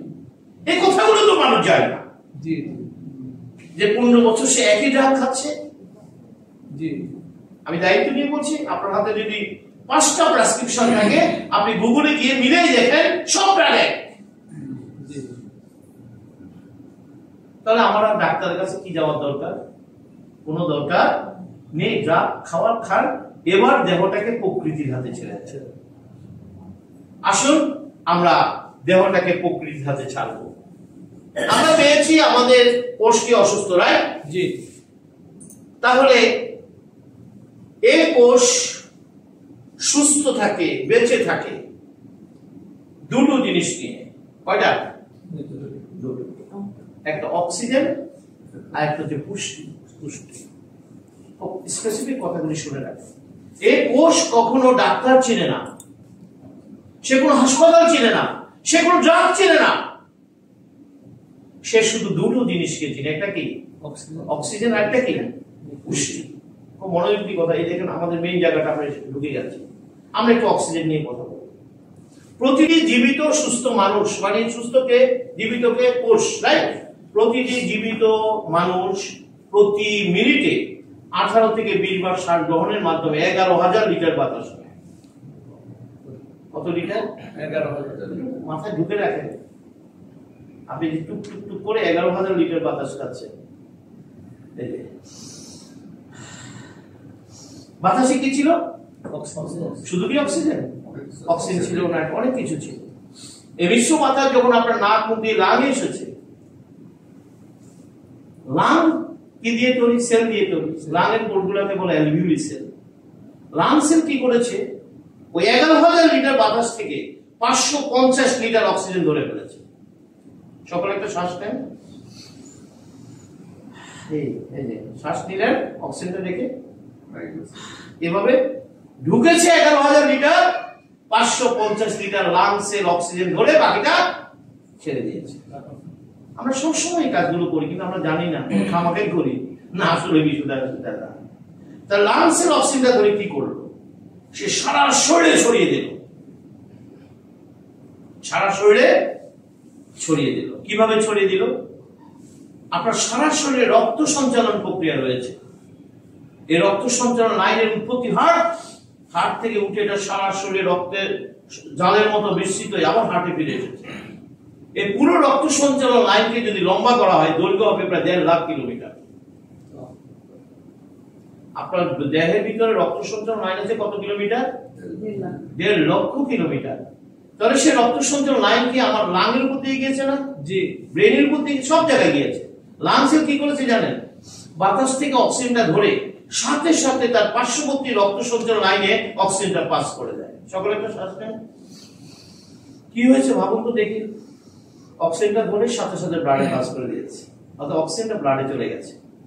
টোটাল ব্লাড ভলিউম আছে 5 থেকে 6 লিটার আপনার বডিতে। সেখানে 3টা রক্তকোষ রয়েছে, white blood, red blood, platelet. প্রত্যেকের কাজ আলাদা আলাদা। রেড ব্লাডকে দায়িত্ব দেওয়া হয়েছে লাংসের বাতাস থেকে অক্সিজেনটা ধরে যখন ব্লাডে পাস করবে, তোমার কাজ হচ্ছে অক্সিজেনটা ধরে ফেলা। তো অক্সিজেনটা ধরলো কে? Red blood. কে ধরলো? Red blood. আজকে ভালো করে শুনে রাখবেন যে সব ডাক্তাররা দেখবেন রোগীদের কেন ব্লাড মাপে, আজকে ভালো করে জেনে রাখেন। আসলে তিনি ব্লাড টেস্ট করে দেখেন শ্বাস নেওয়ার পর প্রয়োজনীয় অক্সিজেন ব্লাডে রিচ করেছে কিনা, এই জন্য তিনি ব্লাডটা দেখেন। সব রোগীদের দেখুন ব্লাড মনিটরিং করেন, আর প্রতিটা শ্বাসে প্রয়োজনীয় অক্সিজেন সেখানে এসেছে কিনা।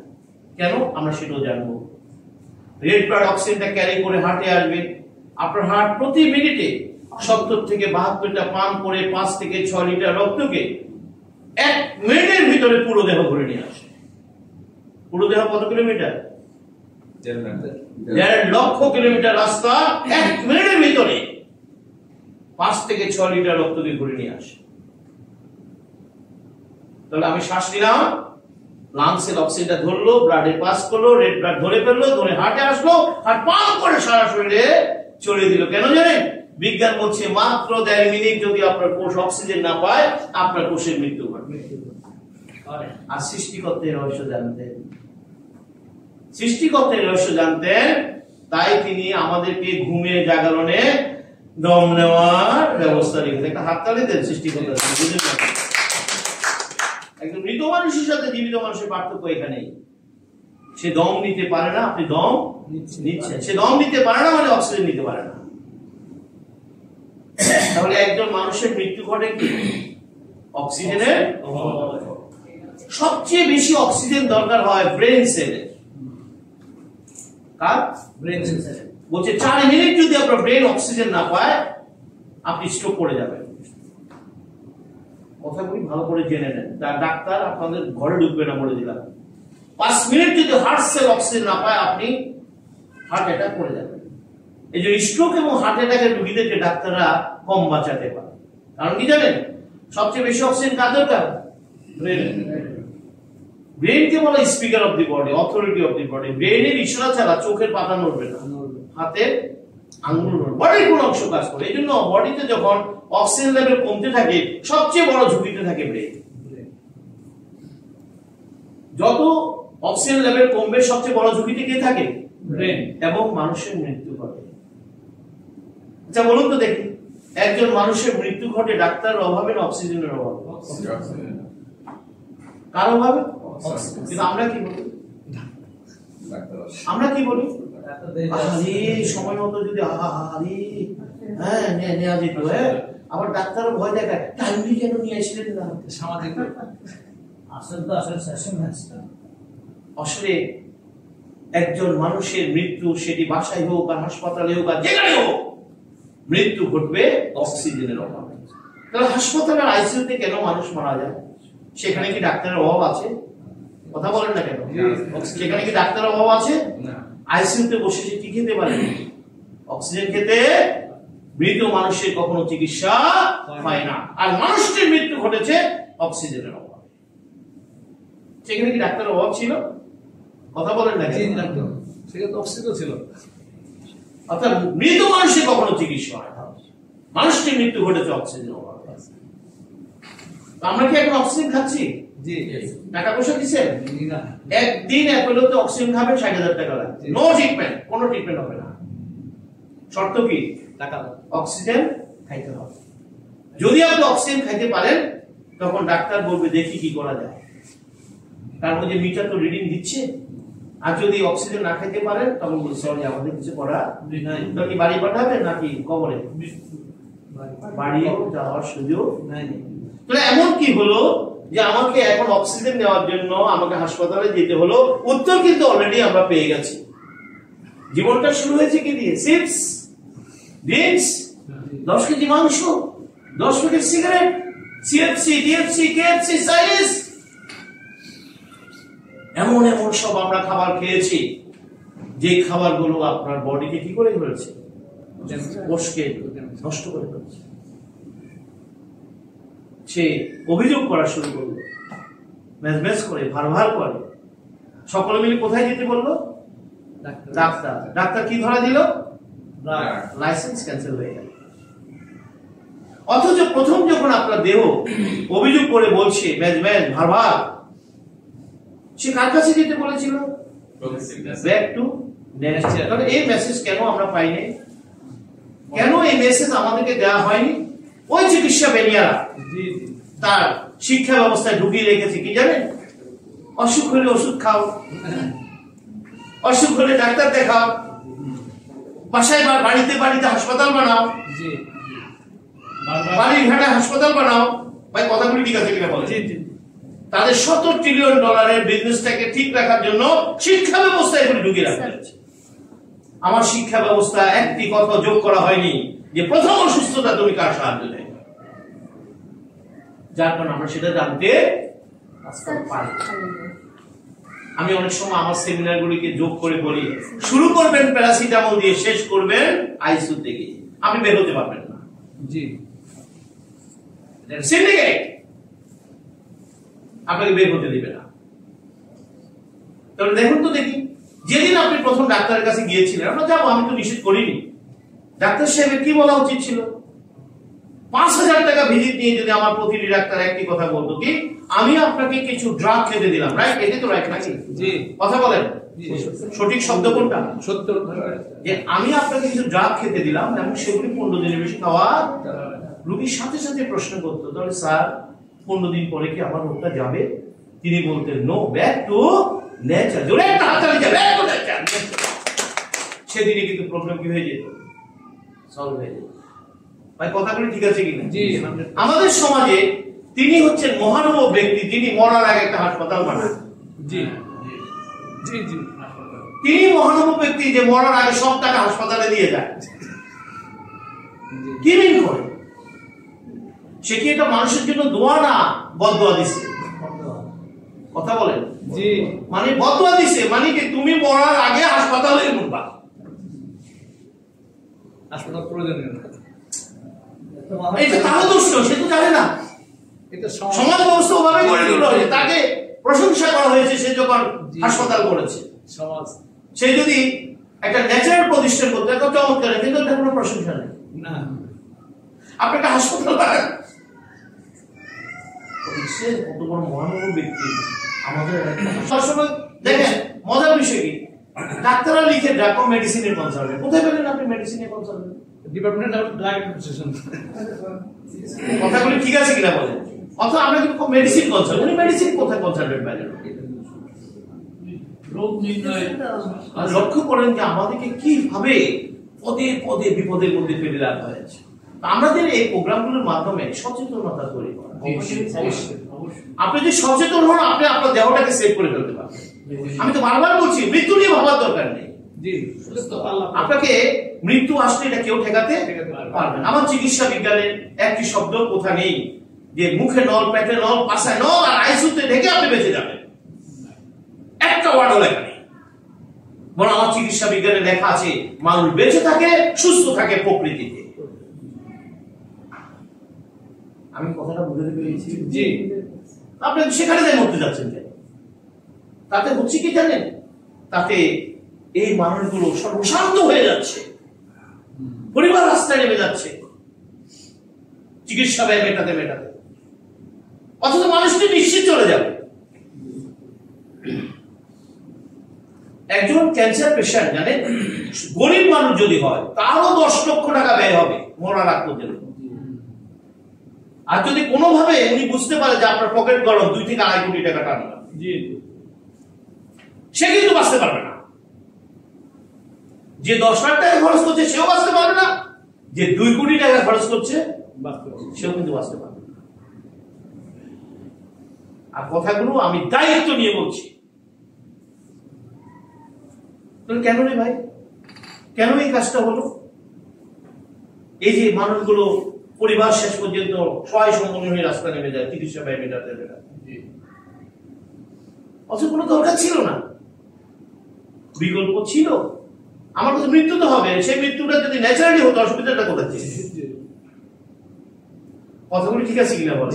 তা আমি চাইবো আপনারা পরবর্তীতে এইসব প্রোগ্রামগুলো একটু আপনারা এই দায়িত্বটা পালন করেন, এই দায়িত্বটা পালন করেন আপনারা। আমার মনে হয় আমরা সকলে দুনিয়া থেকে চলে যাব, আমাদেরকে উদ্ধার করার জন্য কেউ আসবে না, রাষ্ট্র আসবে না, সরকার কেউ আসতে পারবে না, আসতে দেওয়া হবে না। আজকে যদি আমার সরকার বলে আমরা এই প্রোগ্রামগুলো অফিসিয়ালি সারা বাংলাদেশে প্রচার করবো, পরবর্তী সব ডাক্তাররা ধর্মঘটে যাবে, ওষুধ বিক্রি শেষ, ধর্মঘটে যাবে। জি জি জি। সুতরাং এই দায়িত্বটা ভাই আপনাকে নিতে হবে। জি জি, আমাদের নিতে হবে, নিজেকে নিজে বাঁচতে হবে। আপনার পরিবার পরিজনকে আপনাকে বাঁচাতে হবে, শুধু কিচ্ছু না। আমরা বলি 80% লোক ভালো হবে শুধু প্রোগ্রামে আসে। জি জি ভাই কথা ঠিক কিনা বলেন? একদম একদম। তো আপনি কেন আসতে চাচ্ছেন? আপনি তো ঠিকই তো আপনি সিঙ্গাপুর যাচ্ছেন সবকিছু নিয়ে, এখানে 2 ঘন্টার জন্য আসতে পারছেন না, কবে আসতো? এটা সময় দিতে চাই। এখানে সময় দিতে চায় না, কিন্তু যেখানে মরবে সেখানে সময় দিতে চায়। আমাদের রোগ হয়ে গেছে, সোশ্যাল এটাও আমাদের চেঞ্জ করতে হবে, অবশ্যই এটাও আমাদের চেঞ্জ করতে হবে। Message clear? জি। তাহলে আসুন আমরা পেয়ে গেছি এই কোষের দরকার অক্সিজেন, না ডাক্তার? অক্সিজেন। এই কোষের দরকার অক্সিজেন, এই কোষের দরকার খাবার। আমাদের আলোচনা শেষ অংশ জি, খুব মনোযোগ দিয়ে দেবেন। এই কোষের দরকার, আমি কিন্তু আবারও বলছি, আমি আবারও রিপিট করছি, এই বিষয়গুলো আমেরিকার বিভিন্ন ইউনিভার্সিটি কলেজে। তাহলে আসুন, এই কোষের দরকার খাবার। কোষের খাবারকে বলা হয় পুষ্টি, মুখের খাবারকে বলা হয় ফুড। সৃষ্টিকর্তার রহস্য জানতেন, তাই তিনি আমাদের খাবারের ব্যবস্থা করেছেন। আমরা খাবার খাবো, আপনার মুখ থেকে পাই পর্যন্ত 29 ফিট লম্বা একটা ডাইজেস্টিভ সিস্টেম রয়েছে, যার কাজ হচ্ছে খাবারগুলোকে ভেঙে ভেঙে ভেঙে ওই খাবারে থাকা পুষ্টিগুলো আলাদা করে কোষের কাছে প্রেরণ করা। কিন্তু বিজ্ঞান বলছে আপনার খাবারে কোনো পুষ্টি নাই।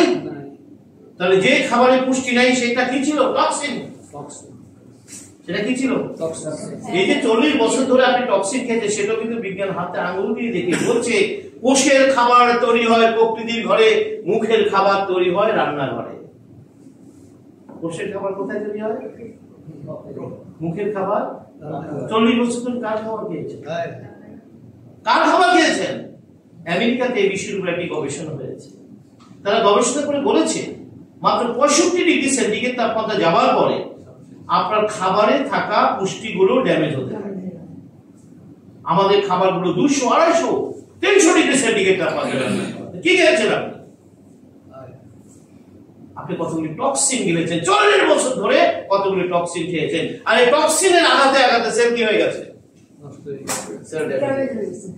আমেরিকার ক্যান্সার সোসাইটি তাদের গবেষণা প্রতিবেদনে বলেছে মানব দেহের 70% ক্যান্সারের জন্য দায়ী আপনার ত্রুটিপূর্ণ খাবার। 70%। Fatty liver, kidney damage, diabetes, কোন রোগ নয়, যে রোগের পেছনে কারণ ত্রুটিপূর্ণ খাবার। কই আমার ডাক্তাররা তো এগুলি বলে না, বরং উল্টো বলে যে আমি তো আপনাকে, যখন সে প্রবলেম নিয়ে যায়, আমি তো আপনাকে ওষুধ খেতে দিই, অসুবিধা কি, যা করছি কার না, সেকেন্ড বিপদ ঘটিয়ে দিল। অথচ সেদিন তার উচিত ছিল আমার খাদ্য সংশোধন করে দেওয়া, খাদ্য সংশোধন, কিন্তু সেটা করেনি। না করে কোথাও আমি তো ওষুধ দিচ্ছি, অসুবিধা কি, খান না।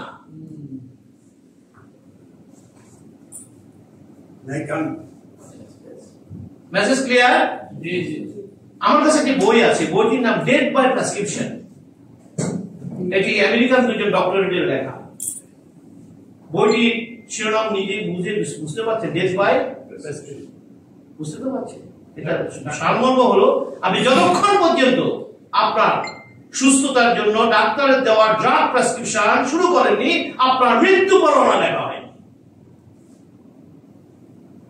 নিশ্চয় বুঝতে পারছেন ড্রাগ কি করেছে, সমস্ত সিমটম কি করে দিয়েছে, বন্ধ করে দিয়েছে। ফলে কি আসলে একটা মৃত্যু পরোয়ানা, আপনি বুঝতে পারছেন না দেহের মৃত্যু ঘটে যাচ্ছে। এভাবে 10-15 বছর যাওয়ার পর সত্যিকার অর্থে মৃত্যু ঘটে গেছে দেহে। তাহলে আমরা পেয়ে গেছি কোষের খাবার 6টি। কয়টি? 6টি। মুখের খাবার হাজার হাজার। খাবারের কত, সিএফসি, কেএফসি, ডিএফসি, চাইনিজ, কত খাবার। আমাদের মেয়েরা তো এখন ইউটিউব দেখে রান্না শিখে, বই দেখে রান্না করে।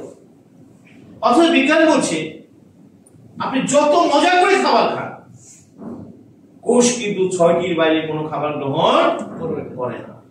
এই জন্য বলছে খাবারকে বেশি পরিবর্তন করা যাবে। খাবারকে যত বেশি চেঞ্জ করবেন, সেই খাবারের পুষ্টিগুণ হারিয়ে যায়। 65 ডিগ্রি যাওয়ার পরে কিন্তু খাবারগুলো কি হয়ে যায়, ড্যামেজ হয়ে যাচ্ছে। 65 ডিগ্রি সেন্টিগ্রেড যাওয়ার পরে আমাদের খাবারগুলো 200-300 ডিগ্রি সেন্টিগ্রেড তাপমাত্রা রান্না করা হয়। তাহলে ওই খাবারে কিছু নেই। তাহলে কোষের খাবার কয়টি? 6টি। মুখের খাবার হাজার হাজার। আমরা একটু পরে দেখাবো সে কোষের খাবারগুলো আপনি কোথায় পাবেন, আপনার হাতের কাছেই আছে। Message clear? জি। তাহলে আমরা পেয়ে গেছি এই কোষের দরকার অক্সিজেন, এই কোষের দরকার নিউট্রিশন। জি। আচ্ছা, এতক্ষণ আলোচনায় আমরা কোথাও কি দেখেছি যে আমার এই দেহটি অসুস্থ হয়েছে, একজন ডাক্তারের অভাবে? একটু বলেন না। এতক্ষণ আলোচনায় কি কোথাও পেয়েছি যে কোষটি ডাক্তারের অভাবে অসুস্থ হয়েছে, এক হাসপাতালের অভাবে অসুস্থ হয়েছে? কিন্তু আমাদের সকলের আক্ষেপ কি? সকলের আক্ষেপ, ইস যদি একটা বড় প্রফেসর দেখাতে পারতাম, আরো ভালো, যদি একটু সিঙ্গাপুর যেতে পারতাম। অথচ এতক্ষণ আলোচনা দেখেছি এই কোষ কোনো ডাক্তারের অভাবে অসুস্থ হয়নি, এই কোষ কোনো হাসপাতালের অভাবে অসুস্থ। সে কিন্তু তিনটি কারণে অসুস্থ হয়েছে। কি? অক্সিজেনের অভাব, পুষ্টির অভাব, টক্সিনের আঘাত। দীর্ঘদিন ধরে আপনার বডিতে পুষ্টি ছিল না, অক্সিজেন ছিল না এবং টক্সিনের আঘাত। তিনটি কারণে সে কি হয়ে গেছে? নষ্ট হয়েছে। সে কিন্তু ডাক্তারের অভাবে নষ্ট হয়েছে। আপনি বলতে পারেন অক্সিজেনের অভাবটা কোথায় হলো? বিজ্ঞান বলছে আমাদের প্রকৃতিতে অক্সিজেন সর্বদা আছে। কেন? তার প্রকৃতির গাছগাছালি কেটে উজাড় করে দেওয়া হচ্ছে। এই অক্সিজেন কে তৈরি করবে? প্ল্যান্ট। আমাদেরকে বলা হয় পৃথিবীর ফুসফুস। প্রতি বছর হাজার হাজার বর্গ কিলোমিটার আমাদের কেটে ছাপ করে দেওয়া হচ্ছে। বাতাসে অক্সিজেন সর্বদা রয়েছে, ভালো কথা, আমরা সেটা কিছু করতে পারবো না, নিজেরা একটা ড্যামেজ করছে। কি জানেন কি হলো? বিজ্ঞান বলছে ব্রিদিং ফর টেকিং অক্সিজেন। এটা কিসের জন্য? অক্সিজেন। আমরা যখন একবার শ্বাস নেব, আপনার লাংয়ে 5 ট্রিলিয়ন রেড ব্লাড অপেক্ষা করে। 5 ট্রিলিয়ন। টোটাল রেড ব্লাড আছে 30 ট্রিলিয়ন। 5 ট্রিলিয়ন রেড ব্লাড অপেক্ষা করে কিসের জন্য? রিসিভ করে অক্সিজেনের জন্য। সে অক্সিজেন গুলো নিয়ে হাঁটে যাবে, হাঁট পান করে সারা শরীরে ছড়িয়ে দেবে। কিন্তু সেখানে আমি কি করলাম? বলছে 5 ট্রিলিয়ন রেড ব্লাড অক্সিজেন ছাড়াই চলে গেছে, বিলিয়ন বিলিয়ন সেল মারা গেছে। আপনি টের পান নাই। কেন টের পান নাই? কারণ এই কোষের বেঁচে থাকার ক্ষমতা কত? 1000 ইয়ার্স। আপনি যতবারে তাকে আঘাত করেছে সে কিন্তু ঘুরে দাঁড়িয়েছে। এই জন্য 40-45 বছর পর্যন্ত দেহের ড্যামেজ আমরা বুঝতে পারি না। জানেন কি? আমি বিষ পেয়েছি, আমাকে কিছু হয়নি। আমি তো লোহা খাইয়া লোহা হজম করেছি, সবাই বলে কিন্তু আসলে বিষয়টা ছিল কোষ তার ক্ষমতা ব্যবহার করেছে, একটা পর্যায়ে আর ক্ষমতা ব্যবহার করতে এই আপনার সিক হয়ে গেল, এই অবস্থা হয়ে গেল। কিন্তু ওই প্রথমে বুঝতে পারে না, কি বলে না, 10 কেজি মাংস, হ্যাঁ 10 কেজি মাংস, 10 প্যাকেট সিগারেট, কি বলেন না বলেন? আপনি এক প্যাক খাইতে পারেন না, আমি তো এরকম ড্রাম সহকারে ফেলাইছি। কোষ তার ক্ষমতা ব্যবহার করেছে, কিন্তু এখন আর ব্যবহার করতে পারে না। তাহলে আসুন বিজ্ঞান আপনাদের জন্য চমৎকার একটা চিকিৎসা পদ্ধতি নিয়ে এসেছে। সেই চিকিৎসা পদ্ধতির নাম হচ্ছে স্টেম সেল নিউট্রিশন থেরাপি। এটি চমৎকার একটা চিকিৎসা পদ্ধতি, যেটা আসলে এই প্ল্যাটফর্ম গুলো স্টেম সেল নিউট্রিশন থেরাপির জন্যই। চমৎকার একটা চিকিৎসা পদ্ধতি স্টেম সেল নিউট্রিশন থেরাপি। বিজ্ঞান বলছে আপনি যদি আবারও এই কোষে অক্সিজেন ফেরত দিতে পারেন, পুষ্টি ফেরত দিতে পারেন এবং টক্সিন প্রত্যাহার করতে পারেন, এই কোষ আপনার জন্য আবারও দায়িত্ব গ্রহণ করবে। আর এই প্রক্রিয়াটির নাম স্টেম সেল নিউট্রিশন থেরাপি। এটি সেই নতুন একটা চিকিৎসা পদ্ধতি যেটি 2012, 2015, 2016 সালে এর বিভিন্ন অংশে চিকিৎসা বিজ্ঞানে নোবেল পুরস্কার রয়েছে। এবং এই বিষয়ে আমার লেখা আর্টিকেল আমেরিকার হার্ভার্ড ইউনিভার্সিটির নার্সিং ডিপার্টমেন্টে পড়ার জন্য নির্বাচন করেছে। আমি যে প্রেজেন্টেশনটা দেখালাম, এই প্রেজেন্টেশনটা আমেরিকার সেন্ট্রাল টেক্সাস কলেজ, এটা ইউএস আর্মি পরিচালিত কলেজ, তারা তাদের স্টুডেন্টদের জন্য এই প্রেজেন্টেশন, স্লাইড প্রেজেন্টেশনটা নির্বাচন করেছে। এবং শুধু তাই নয়, তারা প্রত্যেকে $20 পে করে প্রোগ্রামগুলো দেখতে হয়। $20 পে করে এগুলো দেখতে হয়। আপনি কি টাকা পয়সা দিচ্ছেন? দিচ্ছেন? এখানে হলো আমাদের পার্থক্য। ফ্রি, তারপরে মানুষ আসে না। অথচ এই প্রোগ্রামগুলোই তারা $20 অ্যাডভান্স পে করে তাদের দেখতে হয়।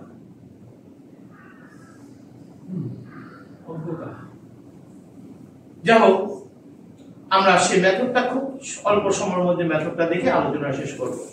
তো মনে আছে তো কোষটা কিভাবে তৈরি হলো? শুক্রাণু এবং ডিম্বাণু, এবং এটা ডিভিশন হচ্ছে, ডিভিশন হয়ে এটা 220টা কোষে পরিণত হয়ে গেছে। এক একটি কোষ এক একটি অর্গানে পরিণত হয়ে গেছে। বিজ্ঞানীরা প্রথম 220টি কোষের নাম দিয়েছে স্টেম সেল। প্রথম 20টার নাম দিয়েছে, মানে জাইগোটটা যে 220 সেলে ডিভাইড হলো, ওই কোষগুলোর কি নাম দিয়েছে? Stem cell. এক একটি স্টেম সেল এক একটি অর্গানে রূপান্তর হয়ে গেছে। আমাদের দেহটা কিভাবে তৈরি হলো ভালো করে দেখে নেন। অর্থাৎ এক একটি স্টেম সেল এক একটি অর্গানের ফর্মুলা, এক কথা। সে হার্ট হয়ে গেছে, সে কিডনি হয়ে গেছে, লিভার হয়ে গেছে, আই হয়ে গেছে, ব্রেন হয়ে গেছে। তাহলে এক একটি অর্গান রূপান্তরিত হওয়ার পর এই অর্গানগুলোর একটা নির্দিষ্ট কাজ আছে, তাই এদেরকে বলা হয় ফাংশনাল সেল। কি সেল? Functional cell. কি cell? Functional cell. Functional cell কেন? কারণ তাদের একটা নির্দিষ্ট ফাংশন আছে। যেমন হার্ট সেলের কাজ হচ্ছে কন্ট্রাকশন এক্সপেনশন করে সারা শরীরে ব্লাড সার্কুলেশন করা, আই সেলের কাজ হচ্ছে আলো নিয়ে দেখার কাজ করা। এবার প্রতিটি কোষে একটা নির্দিষ্ট কাজ আছে, তাই এদেরকে বলা হয় ফাংশনাল সেল। তাহলে আমার দেহটা কোন সেল দিয়ে পরিচালিত? আমি ডাক্তারের কাছে যাচ্ছি কোন সেলের প্রবলেম নিয়ে? Functional cell. ফাংশনাল সেলের প্রবলেম নিয়ে, হার্টের প্রবলেম, কিডনির প্রবলেম, ব্লাডের প্রবলেম, লিভারের প্রবলেম। আমি যখন ডাক্তারের কাছে যাচ্ছি ফাংশনাল সেলের প্রবলেম নিয়ে যাচ্ছি। কথা কি বোঝা যাচ্ছে? কি বলছে? বিজ্ঞান বলছে আপনার আমার বডিতে কোন ফাংশনাল সেল 7 থেকে 10 বছরের বেশি বাঁচে না। অর্থাৎ প্রতি 7 থেকে 10 বছর অন্তর অন্তর পুরো বডিটা নতুন করে তৈরি হয়ে যায়। কথা কি বুঝতে পারছেন কি বলতে চাইছি? অর্থাৎ আপনার বয়স যদি 50 হয়, আপনি 7 থেকে 10 বছর এই সুযোগ পেয়েছেন। 10 বছর পরে তাহলে 7 থেকে 10 বছর অন্তর অন্তর পুরো বডিটা কি হয়ে যায়? রিবিল্ড হয়ে যায়, রিজেনারেট করে।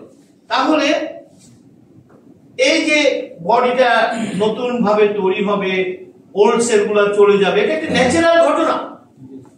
এটা একটা ন্যাচারাল, এটা একটা নদীর স্রোতের মতো।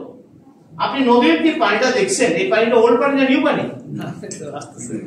নিউ।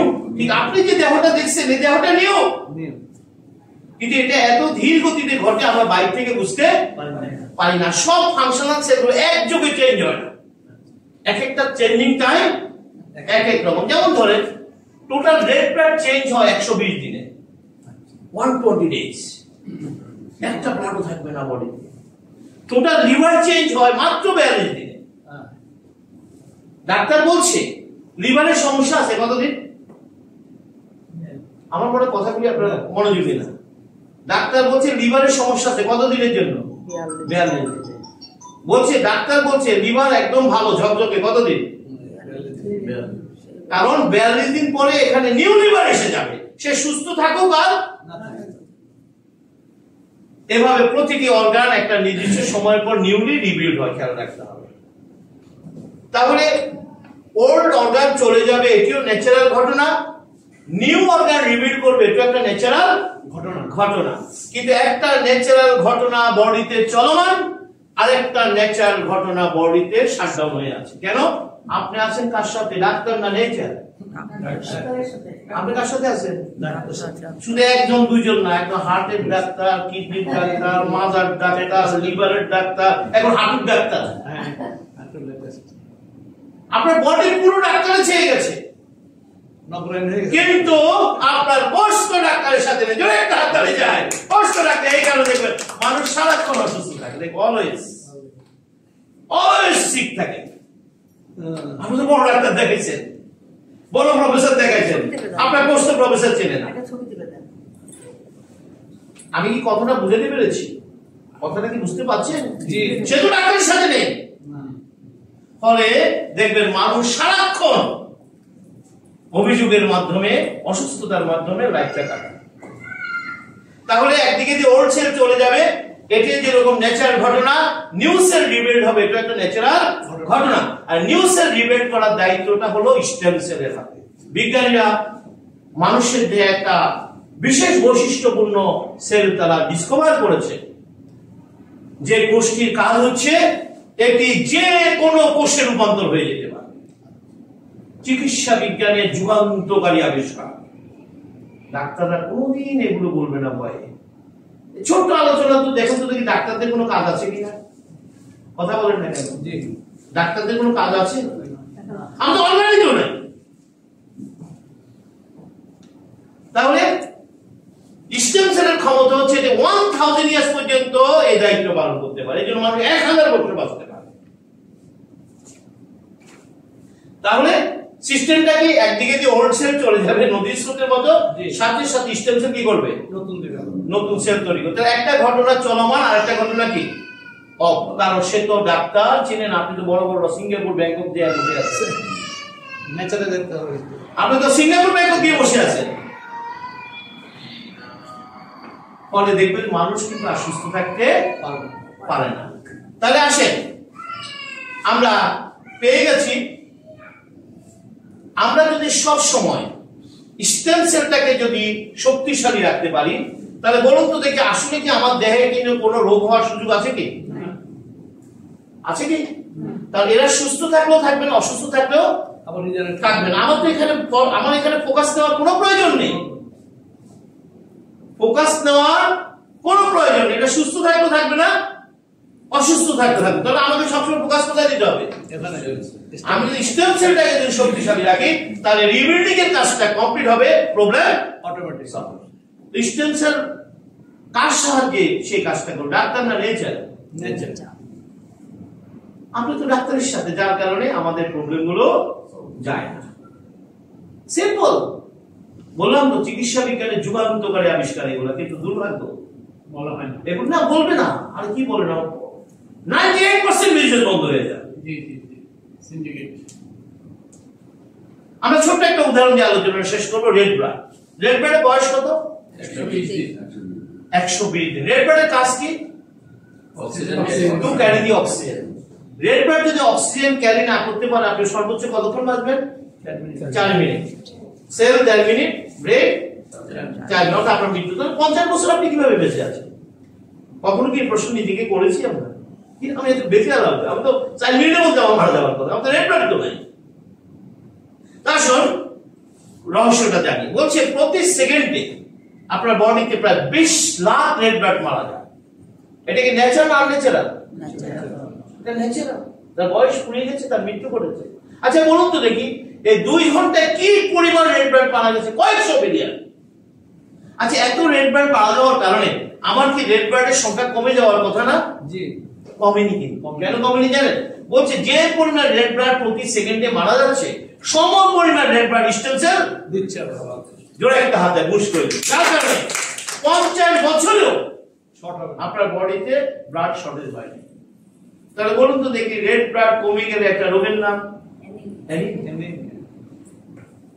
রেড ব্লাড কমে গেলে একটা রোগের নাম অ্যানিমিয়া। যে গ্রামের দেশে রক্ত পড়ে গেছে, রক্ত ঝরে গেছে, রক্ত নাই, রক্ত শূন্য হয়েছে। আসলে কথাটা রং, রক্ত ঝরেও নাই, পড়েও নাই, শূন্য হয় নাই। সমস্যাটা কোথায়? নিউ ব্লাড সাপ্লাই নেই। তাহলে সমস্যাটা কোথায়? এখানে না এখানে? সমস্যাটা কোথায়?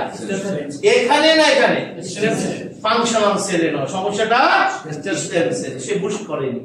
এটা তো ভালো থাকলেও থাকবে না, খারাপ থাকলেও থাকবে না, রক্ত কমিয়ে দিতে পারে। তাহলে এই বিষয়ে বিশেষজ্ঞ ডক্টরকে বলা হয় হেমাটোলজিস্ট। আপনি তো এখন সমাধানের জন্য যাবেন না, রক্ত কমে গেছে সমাধানে যাবেন না। এই বিষয়ে বিশেষজ্ঞ ডক্টরকে কি বলা হয়? হেমাটো মানে ব্লাড, লজিস্ট মানে বিশেষজ্ঞ। উনি কিসের বিশেষজ্ঞ? রক্ত বিশেষজ্ঞ। আচ্ছা রেড ব্লাডের বয়স কত? 120 দিন। উনি কতদিনের বিশেষজ্ঞ? আপনি ডাক্তারের কাছে যাওয়ার পর ডাক্তার সাহেব প্রথমে বলবে, প্রথমে আপনার ব্লাড মাপান। এই যে একটু আগে বললাম, কেন ব্লাড মাপান? তিনি দেখবেন রক্ত লাল কেন জানেন? রক্তের উপরে একটা আবরণ থাকে, আবরণটাকে বলে হিমোগ্লোবিন। মূলত অক্সিজেনটা রিসিভ করে হিমোগ্লোবিন। এই জন্য ডাক্তার সাহেবরা রক্তের মাপার মাধ্যমে হিমোগ্লোবিনটা দেখে। তাহলে আজকে বুঝতে পারছেন হিমোগ্লোবিন দেখে কেন দেখেন? কারণ অক্সিজেনটা কে ধরবে? এই জন্য হিমোগ্লোবিন দেখে। একজন সুস্থ মানুষের দেখে হিমোগ্লোবিনের পরিমাণ থাকবে 12 থেকে 14%। কত পার্সেন্ট? কথা জেনে রাখেন, কাজে দিবেন। এটার অর্থ দাঁড়ায় এটার অর্থ দাঁড়ায় আপনার বডিতে পর্যাপ্ত রেড ব্লাড রয়েছে, হিমোগ্লোবিন পরিমাণ ঠিক আছে, অক্সিজেন লেভেল ঠিক আছে। কারণ অক্সিজেনটা ক্যারি করবে কে? হিমোগ্লোবিন। এই জন্য ডাক্তার মূলত হিমোগ্লোবিনটা দেখেন। আজকে ভালো করে শুনে রাখেন যে আমরা বলি তিনি ক্যান্সারে মারা গেছেন, তিনি হার্ট অ্যাটাকে মারা গেছেন, তিনি অমুক রোগে মারা গেছেন। কথাটি রং। একজন মানুষের শেষ মৃত্যু ঘটবে যখন কোষ অক্সিজেন হারিয়ে ফেলবে। কোষ যখন অক্সিজেন হারাবে তখন তার মৃত্যু ঘটবে, এর আগে মৃত্যু ঘটবে না। দেখো ক্যান্সার নিয়ে দেখো 10 বছর বাঁচবে, তাহলে 5 কেন? কিডনি নিয়ে 10 বছর বাঁচবে, 5 কেন? মানে কি যতক্ষণ কোষ অক্সিজেন না হারাবে ততক্ষণ মৃত্যু হবে না। এই জন্য দেখবেন ডাক্তাররা জীবনের শেষ দিন পর্যন্ত হাসপাতালেও দেখবেন অক্সিজেন মনিটরিং করে শুধু, এবং বলেও দিতে পারে কতক্ষণ পরে আপনার মৃত্যু হবে। বলে দেয় না? ডাক্তার বলে দেয় না যে রোগী তো ঘন্টা খানিক বাঁচবে। কিভাবে বলে? এই যে বললাম তো, একটু এখন তো বলেই দিলাম। কারণ এখানে তো তার অক্সিজেন লেভেল কি করতেছে, সব মনিটরিং করছে। অক্সিজেন লেভেল কমতেছে মানে কি? অক্সিজেন লেভেল কম মানে কি? যে কোনো মুহূর্তে তার ব্রেন সব ইয়ে করে যাবে, ব্রেন ফেল করা মানে কি? সাথে সাথে তার মৃত্যু করবে। বিষয়টা কিন্তু বেশি কঠিন ভাই না, বিষয়টা কিন্তু সব নেচারের সাথে সম্পর্কিত। কি কথা ঠিক আছে কি? কারণ অক্সিজেন ছাড়া মানুষের কোষ বাঁচে শুধু ওটাই মনিটরিং করে। কতক্ষণের মধ্যে আপনি মরবেন বলে দিতে পারবে সে, স্ট্রোকের রোগীদেরকে বলে দিতে পারে, কারণ সে তো মনিটরিং করছে, ব্লাড মনিটরিং করছে। কথা কি ঠিক আছে? জি ঠিক আছে। তাহলে আসেন, ডাক্তার সাহেব ব্লাড মেপে পেলেন 7%। কত পার্সেন্ট থাকার কথা? 12%। আছে কত পার্সেন্ট? 7। আচ্ছা বলুন তো, আমি কেউ ডাক্তার না, ডাক্তার সাহেব কি ভেবেছেন? তিনি কিন্তু 3টা কথা ভেবেছেন। তিনি ভেবেছেন হিমোগ্লোবিন কম মানে অক্সিজেন লেভেল কম, আর অক্সিজেন লেভেল কম মানে সবচেয়ে বড় ঝুঁকিতে আছে তার ব্রেন বেড়ে। ডাক্তার কত বড় লেখা করেছে, কথা কিন্তু দিতে হবে। কম সবচেয়ে বড় ঝুঁকি থেকে ব্রেন। আমরা জানি ব্রেন হলো আমার চালিকা শক্তি।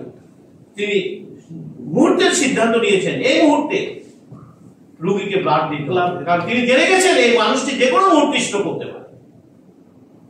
তাই তিনি দ্রুত গতিতে সিদ্ধান্ত দিলে রোগীকে কি দিতে হবে? ব্লাড। আজকে ভালো করে শুনে রাখেন কেন রোগীকে ব্লাড দিতে বলা, কারণ ব্লাড তো কখনো ল্যাবে তৈরি হয় না, ব্লাড কখনো বিজ্ঞানী বানাতে পারে না। ব্লাড মানুষের দেহে তৈরি হয়, তাই মানুষের দেহে রক্ত মানুষের দেহে প্রবেশ করিয়ে তার হিমোগ্লোবিন লেভেল বাড়িয়ে দিই। জোরে একটা হাত তালে হিমোগ্লোবিন লেভেল বাড়িয়ে দিই, তার সামনে অন্য কোনো বিকল্প নেই। দেখবেন দুর্ঘটনায় রক্তপাত ঘটলে, অনেক মেয়েদের সন্তান প্রসবের পর প্রচুর রক্তপাত ঘটে, বা যাদের স্টেম সেল দুর্বল তাদের রক্ত তৈরি হয় না, সকলের ক্ষেত্রে ডাক্তার একটাই পরামর্শ, ব্লাড দিতে হবে, কারণ এখানে অন্য কোনো বিকল্প নাই।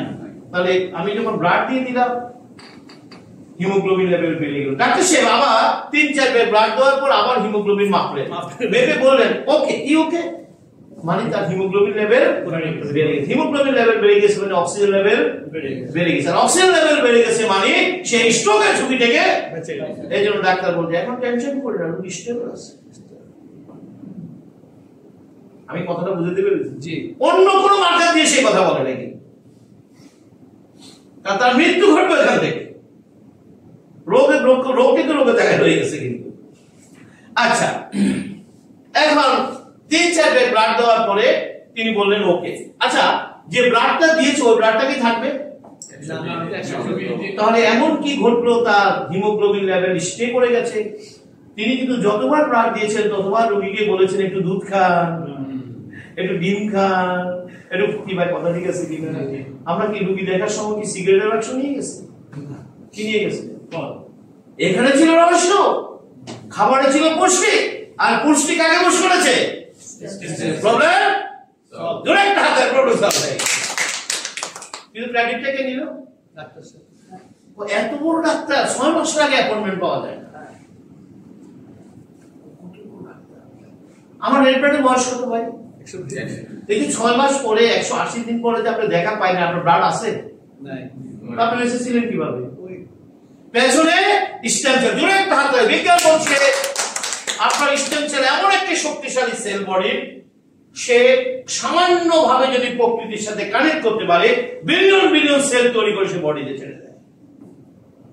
এই জন্য অনেক ক্রিটিক্যাল পেশেন্ট ডাক্তার কাইতাছিরা ভক্তা বানাইয়া যখন আইসিইউতে রাখে বলে যে 72 ঘন্টা অপেক্ষা করো। কেন কেন আমাকে 72 ঘন্টা অপেক্ষা করতে হবে? কি করে কিনা বলেন? জি, অপেক্ষা করে। উনি অপেক্ষা করেন করবে ততক্ষণ আমার কিছু করার জোরে একটা এই কারণে বলে অপেক্ষা করে। ডিস্টেন্সের কি ডাক্তারের কথা রেসপন্স করবে না নেচারের কথা বলবে? বডি তো নেচার কি আপনার আশেপাশে নাই? আছে। তো তাহলে নেচার যেহেতু আপনার আশেপাশে আছে তাহলে সমস্যার সমাধানের জন্য আমি ডাক্তারের কাছে কেন যাব? পৃথিবীর কোন ডাক্তার, কোন হাসপাতাল, কোন ক্লিনিক যদি দাবি করে আপনি তার কাছে যাওয়ার পর রোগ মুক্তি পেয়েছেন, মনে রাখতে হবে কোন না কোন ভাবে স্টেন্সের দায়িত্ব গ্রহণ করেছে। জোরে একটা হাততালি চাই। ট্র্যাডিশন নিয়ে কে দায়িত্ব গ্রহণ করেছে? সে কি ডাক্তারের কথা দায়িত্ব গ্রহণ করেছে? সিঙ্গাপুর যাওয়ার পর ভালো হয়েছে, জিজ্ঞেস করুন কিভাবে ভালো হলাম। তবে ব্যাংকক যাওয়ার পর ভালো, জিজ্ঞেস করুন কিভাবে ভালো হলাম, উত্তর দিতে পারবে না। কিন্তু তাও সেরে ধরে অনেক বলতো যে 3 মাস ধরে সিঙ্গাপুরে আসি লিভারের ট্রিটমেন্ট করাচ্ছি। 3 মাস। আচ্ছা লিভারের বয়স কত? 3 মাস কত দিন? 90 দিন। আমার লিভার আছে, উনি কিসের ট্রিটমেন্ট নিচ্ছে? আমি কথাগুলো বুঝে নিতে পেরেছি। বিশ্বাস স্টুডেন্ট তোমরা মানুষ এগুলো জানবে, অবশ্যই নিজ দায়িত্বে জানবে, অবশ্যই। তখন কিন্তু আমাদের চিকিৎসা ব্যবস্থা একটা আমূল পরিবর্তন হবে। এই দায়িত্ব আপনাদেরকে নিতে হবে। এই দায়িত্ব কখনো ডাক্তাররা গ্রহণ করবেন, বরং উল্টা আপনার খাইতে আমি আমেরিকান সেন্টারে গেছেন না, ওখানে যে মরতে গেছে। আমাদের এত বড় বড় ডাক্তার হাসপাতাল মেশিন নিয়ে এমনি বসে আসছে, আপনাকে উল্টা বুঝাই দেবে। আসলে এখন আমরা দেখলাম তাদের কোনো ক্ষমতা নাই, আর আমরা বোকা সেটা জানি না। কি কথা ঠিক আছে কিনা? এতক্ষণ আলোচনা কি কোথাও দেখেছেন আসলে ডাক্তারদের কোনো কাজ আছে? আছে? ইমার্জেন্সি দরকার হয় কতদিন ডাক ব্যবহার করা যেতে পারে? 15 দিন। কতদিন? 15 দিন। আমরা সাপোর্ট করি, ইমার্জেন্সি আপনি করেন, কিন্তু আপনি যদি বড় ডাক্তার দেখায় ওষুধ তাহলে আপনি বিপদে পড়বেন। এবং আমরা প্রতিটি রোগী এই কারণে বিপদে আছি। তাহলে মেসেজ ক্লিয়ার? জি। আমাদের আলোচনা শেষ হয়ে যাচ্ছে। আপনার জন্য যেটা বলবো সেটা হলো যে এই যে 6 নিউট্রিশনটা একটু দেখে নেন। এগুলি কি সেল ভাই? কি সেল? আচ্ছা, এরা কি বডিতে কেউ থাকবে? না না। থাকবে? থাকবে না তো, এরা বডি থেকে চলে যাবে। আমার টোটাল এই যে এলিমেন্টের একটা চেঞ্জ 7 দিনে, জানেন? জি। হ্যাঁ 7 ডেজ। এর মুখ থেকে পাই পর্যন্ত পুরো সিস্টেমটা 7 ডেজে চেঞ্জ হয়। জি, 7 ডেজ। কথাটা বুঝছেন? এই কারণে তো ডাক্তাররা সুযোগ নেয় যে 3 দিন সাইক্লো খাইতে দেয়, এর মধ্যে সেল ডেভেলপ করে গেছে। বুঝলেন না কথাটা? আমি কথাটা বুঝতে পেরেছি। জি জি। ও ওই সাইক্লো খাওয়ার ভালো আসলে কিন্তু জানে না। তাহলে আমরা জেনেছি যে এই সেলগুলো থাকবে না, এটা রিভিল কে করবে? Stem cell. তো স্টেম সেল তো দুর্বল, তো স্টেম সেল দুর্বল হওয়ার কারণে ফাংশনাল সেল কি দুর্বল। আর দুর্বল সেল কাকে মেসেজ করবে? ব্রেনকে। আমি কিন্তু বলেছি কাকে মেসেজ করবে? ব্রেন ন্যাচারাল ঘটনা সে মেসেজ করবে। আচ্ছা বলুন তো, কিছু পেশেন্ট সারাক্ষণ কমপ্লেইন করে, দেখবেন ওই প্রবলেম ওই ভালো গেছি রে, পারি না রে। আচ্ছা বলুন তো দেখি আসলে ডায়াগনোসিসের কোনো দরকার আছে কি? দরকার নেই। কেননা কারণ তার ফাংশনাল সেলগুলো এত দুর্বল, আর সবাই মিলে কাকে মেসেজ করছে?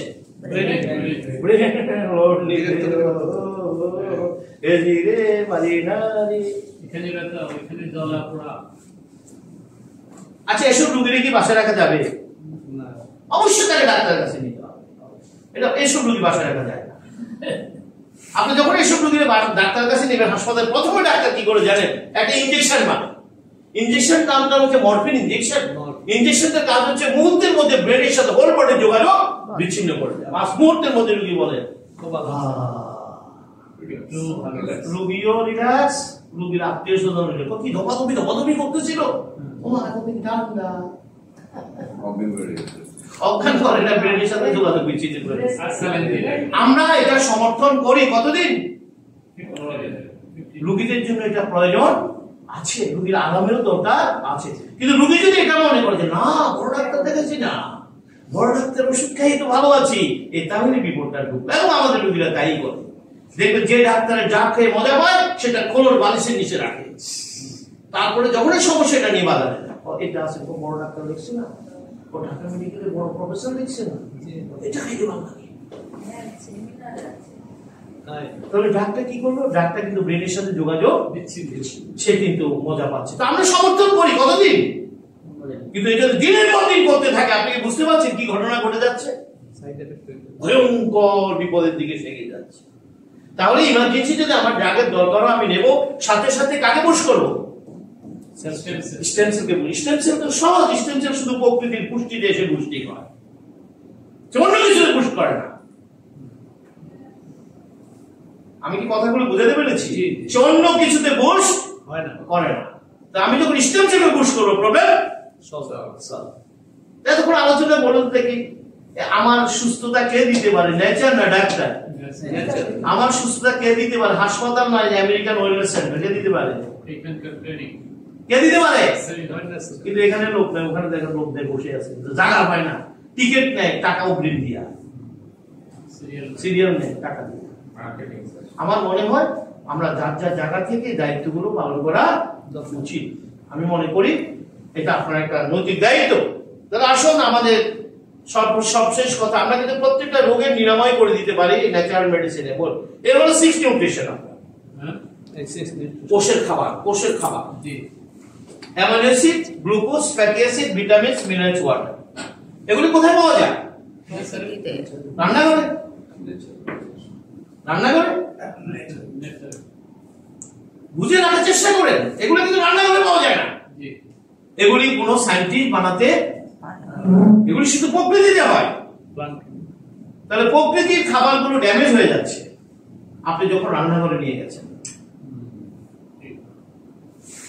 আমি অসুস্থ হয়ে বলছি, তাহলে এ হচ্ছে আপনার কোষের খাবার। এগুলি শুধুমাত্র, যেহেতু দেখবেন প্রকৃতির খাবার আপনি যাই খাবেন সেটা আপনাকে।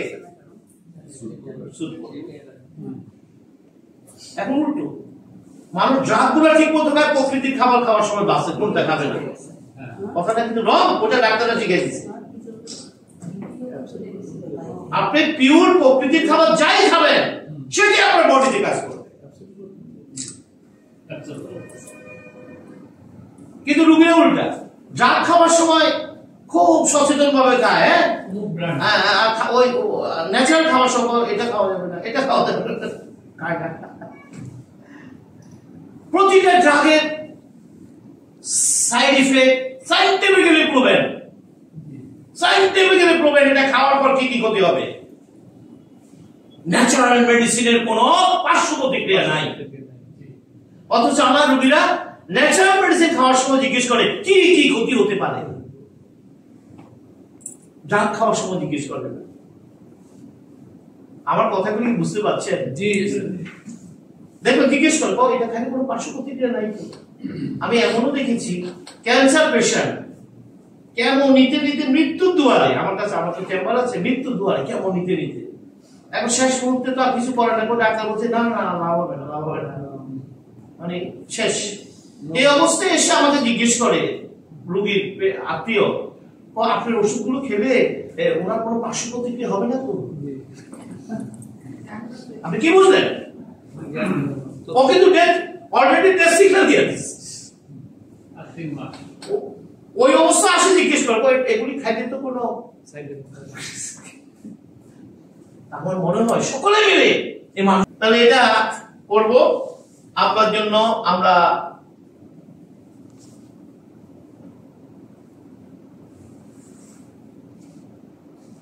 this is your prescription. আপনি সারা জীবন এই প্রেসক্রিপশনটা ফলো করবেন। মরতে তো হবে, মরণ আপনি ভাবার দরকার না, আপনি আজীবন সুস্থ থাকতে পারবেন। ইমার্জেন্সি ডাক্তার করে খান, আমরা নিষেধ করিনি, কিন্তু এটার উপর যদি আপনি ডিপেন্ড করেন আপনি বিপদে পড়বেন। আমি বলে দিই লেস কুকিং ফর 20%, আর হাই হিট খাবার খাওয়া যাবে না। আপনি খাবারকে যত বেশি হিট দিবেন ওই খাবার কি হয়ে যায়? বিষ হয়ে যায়। আপনি কি খাচ্ছেন? আর ভুল করা যাবে না, আর ভুল করা যাবে না। কথা কি বুঝছেন তো? আমরা খাবারগুলোকে যেভাবে তেলে পুড়ে ফেলি, আমেরিকান স্ট্যান্ডার্ড হচ্ছে একজন মানুষের সারা মাসে 0.5 লিটারের বেশি তেল খাওয়া যাবে না। তা উইদাউট রিহিট দেওয়া যাবে না, একবার আধা লিটার। অথচ জিজ্ঞেস করেন আপনার ফ্যামিলিতে মানুষ কয়জন, বিপদ 6 কেজি লাগে। আপনি বুঝতে পারছেন কি হচ্ছে ঘটনাটা? তো সে কিভাবে সুস্থ থাকবে বলুন তো দেখি? কথা কি বোঝা যাচ্ছে কি বলছি? তাহলে আসেন, লেস কুকিং ফুড খেতে হবে, খাবার বেশি হাই করা যাবে না। গ্রিন ফুড খেতে হবে 60%। দেখেন এটা চমৎকার কি জানেন, এই যে গ্রিন ফুড, এখানে তো সব গ্রিন ফুড, সবই গ্রিন ফুড। গ্রিন ফুডের আগে কেন গ্রিন ফুড কেন খাবেন? র ফুড যেটাকে বলা হয়। কারণ হচ্ছে দেখেন, বনের পশু পাখি আর মানুষের মধ্যে কোনো পার্থক্য নেই। আমরা দুটোই জানোয়ার, আমরা আশরাফুল মাখলুকাত, শ্রেষ্ঠ জানোয়ার। আচ্ছা, তাদের কোনো হাসপাতাল আছে না, তাদের কোনো ডাক্তার আছে? আমার দরকার কেন? উত্তর একটাই, তাদের কোনো রান্নাঘর নাই। জোরে একটা হাত তালি যায়, তাদের কোনো রান্নাঘর নাই। জি জি, র ফুড খায়, তারা র ফুড খায়, তারা প্রকৃতির খাবারগুলো সরাসরি খেয়ে ফেলে, যার কারণে তাদের সেল ড্যামেজ হয় না। বায়োলজিক্যালি কিন্তু বনের পশু পাখি আর আপনার মধ্যে কোনো পার্থক্য নেই। তাহলে আপনি কেন অসুস্থ, সে কেন অসুস্থ না? প্রকৃতির খাবারগুলো তারা সরাসরি খেয়ে ফেলে, ইনটেক্ট থাকতে। আচ্ছা, আমি অসুস্থ হওয়ার পরও এটা কি রিকভারি ডাক্তার করতে পারবে? কথা বলেন, পারবে? আপনাকে আবারও প্রকৃতির কাছে যেতে হবে। মানে অসুস্থ হওয়ার পর দেবীশিটি আপনাকে রেস্কিউ করতে পারবে না, অ্যাপেলো হাসপাতাল রেস্কিউ করতে পারবে না।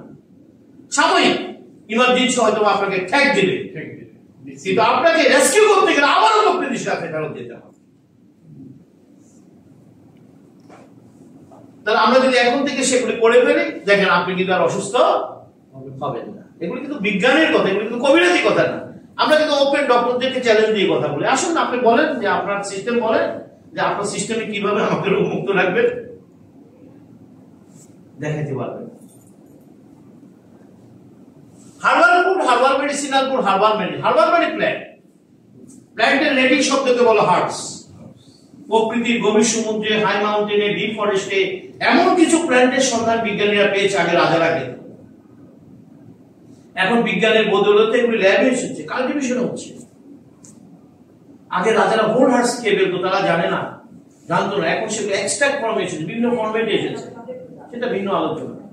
যেগুলো সরাসরি কোষের খাবার। কার খাবার?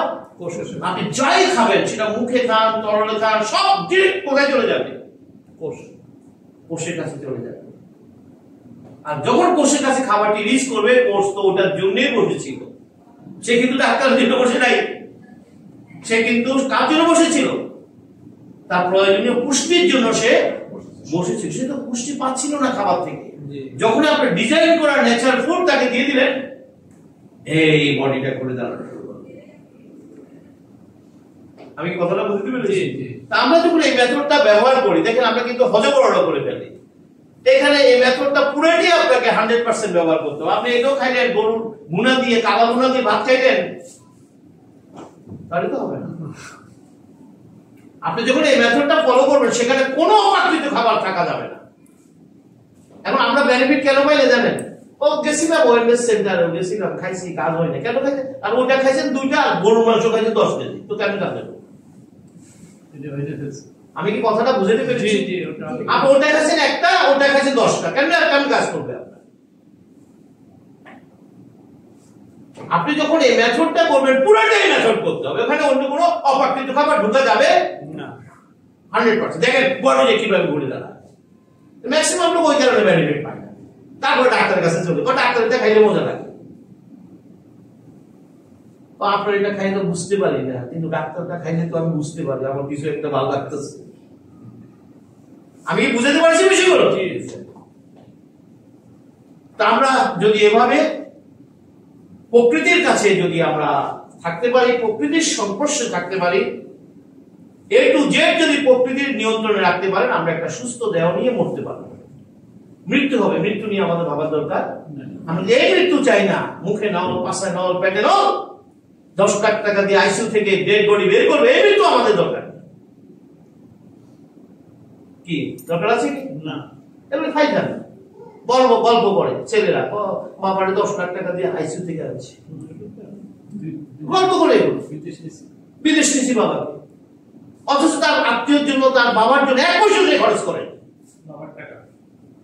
না, না বাবার টাকাও খরচ করে, সব তো ব্যাপক হয়ে গেছে। চিকিৎসা বিজ্ঞানের কোথাও কি দেখাতে পারবে যে এগুলি করলে মানুষ বেঁচে যাবে? বরং বিজ্ঞান বলছে মানুষ বেঁচে থাকে, সুস্থ থাকে প্রকৃতির খাবার। আপনাদের কাছে আবেদন, আসলে আমি যেটা বলবো, এই প্রোগ্রামগুলো অত্যন্ত গুরুত্বপূর্ণ প্রোগ্রাম, এগুলো পুরো মেডিকেল সায়েন্সকে চ্যালেঞ্জ করা প্রোগ্রাম। আমি কথাকে বুঝাতে পেরেছি? আপনি 100% ডক্টর এখানে রাখেন, আমাদের কথাটা আপনারা কোনো চ্যালেঞ্জ করতে পারবেন না। এটা আমাদের জন্য কি একটা ভালো সুখবর না? সে কোনো চ্যালেঞ্জ করতে পারবে না আমাদের কথা, কিন্তু এখন তারা উড়িয়ে দেবে, এগুলি কবিরাজি কথা, এগুলির কোনো সাইন্টিফিক ভ্যালু নেই, মানে এগুলি বলে ফেলে দেয়। আসেন, এগুলি কবিরাজি কথা না সাইন্টিফিক কথা, আসেন আপনি। অনেক, সুতরাং আমি বলবো দেহটা আপনার সিদ্ধান্ত, আপনাকে নিতে হবে। প্রকৃতির সাথে থাকুন, প্রকৃতির সাথে বাঁচুন। Thank you very much.